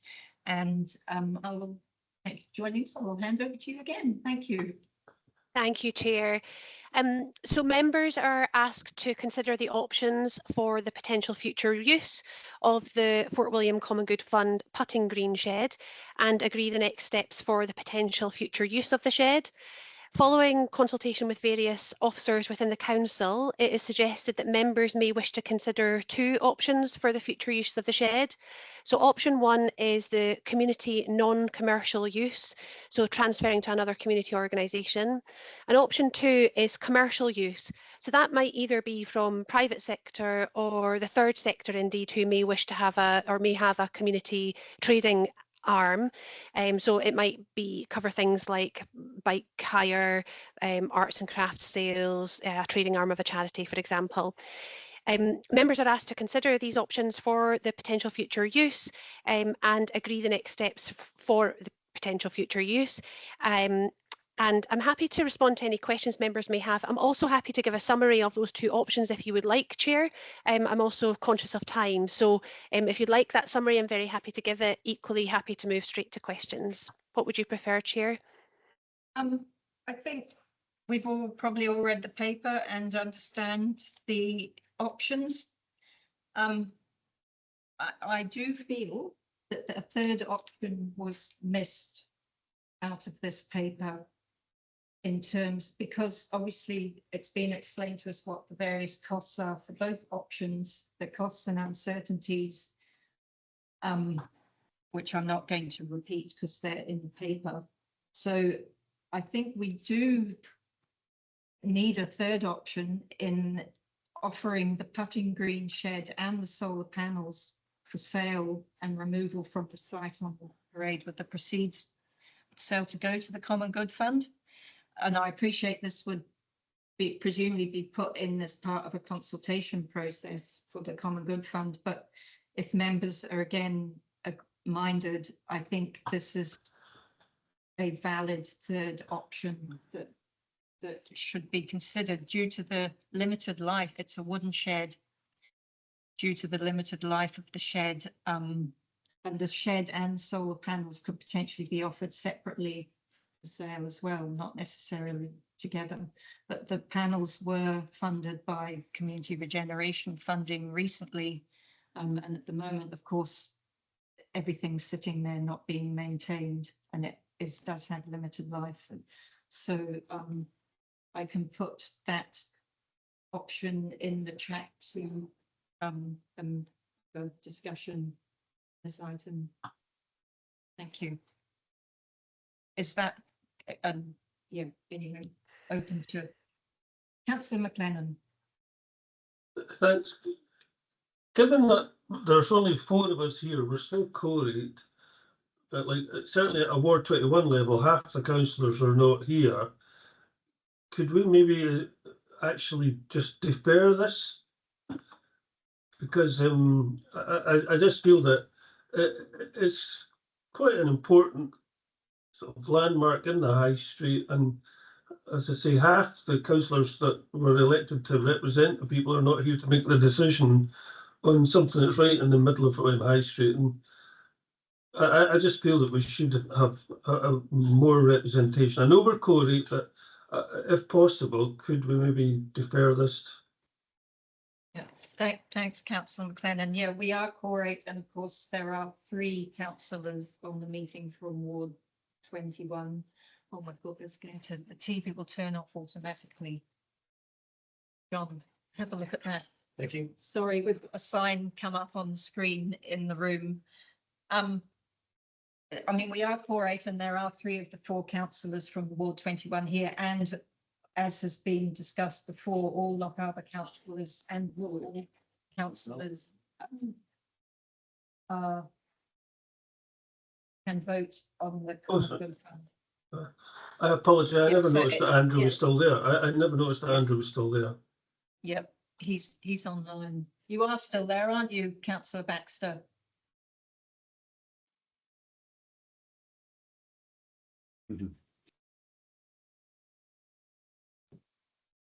I'm also still here.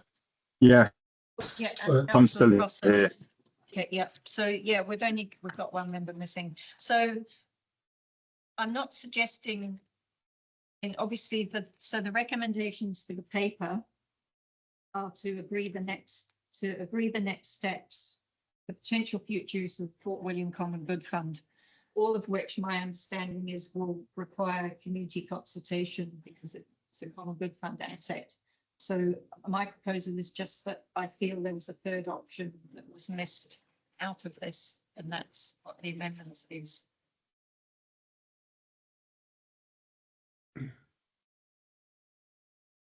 So presumably, Lynn, in the consultation, could all 3 options, could all options on the table, would they all be part of a community consultation?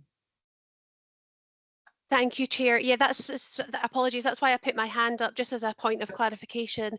My understanding is that a consultation in terms of a common good statutory consultation is only required where a change of use is in scope. So if with option 1, as presented in the paper, there was to be a direct transfer to a similar community group for community use for storage, so it aligns to the planning consent that's currently in place and the current use. So there would be no requirement for a statutory consultation. And just for clarity, my understanding is that a statutory consultation for the common good consultation part costs in the region of £3,000. I hope that helps. Thank you. Yep, thanks, Lynn. So if members wanted to consider 3rd option, presumably that is a change of use, so would require consultation. Would that be correct? That's my understanding, Chair. Yeah, it would require consultation at that cost of £3,000. And there's also the additional factor, and I don't have the information to hand at the moment. As you mentioned, the solar panels were funded by community regeneration funds, and I would need to seek guidance and advice from colleagues as to whether it would be possible for those to be sold in order to benefit another fund. Okay, thanks, Lynn. Councillor McLennan. I was just going to ask a quick question. If that structure was removed, would that open up the possibility of that small parcel of land being used for a vehicle that would comply with hot food takeaway legislation, etc.? And would we be able to rent that out and have a benefit to the common good? Would you like me to come in on that, Chair? Yes, thanks, Lynn. Thank you, Councillor McLennan. My understanding is that the location is within the exclusion zone for street trading licences. There are, I think, 3 exclusion zones across Highland, and the putting green shed is within one of them.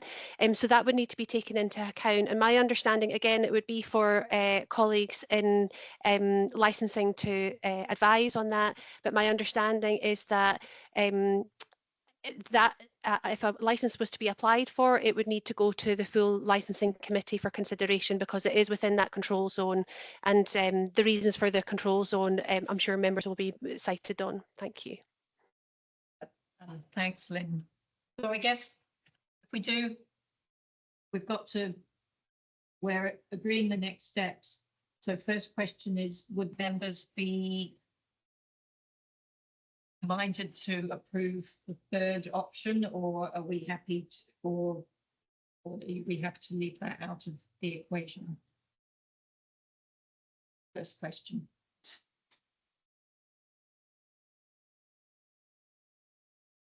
No response. Does that mean we think that's not really a viable option?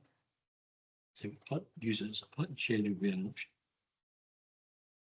Okay, so okay, amendment not. We won't be going. We don't agree with the third option. So now we need to decide: do we want to go with option 1, community non-commercial use transfer to another community organisation, or option 2, commercial use, either private sector or third sector trading activity, and that will involve a reasonable cost, £9,000 approximately, and community consultation. So are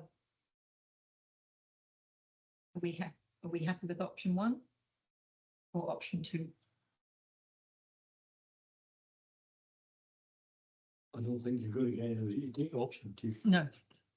Being realistic. No. Councillor McLennan.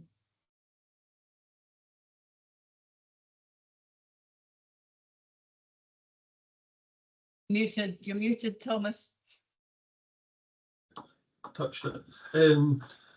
Community non-commercial is what it's been for, I don't know how many decades now, 50 at least. I didn't quite catch what Sammy said just as I was about to speak.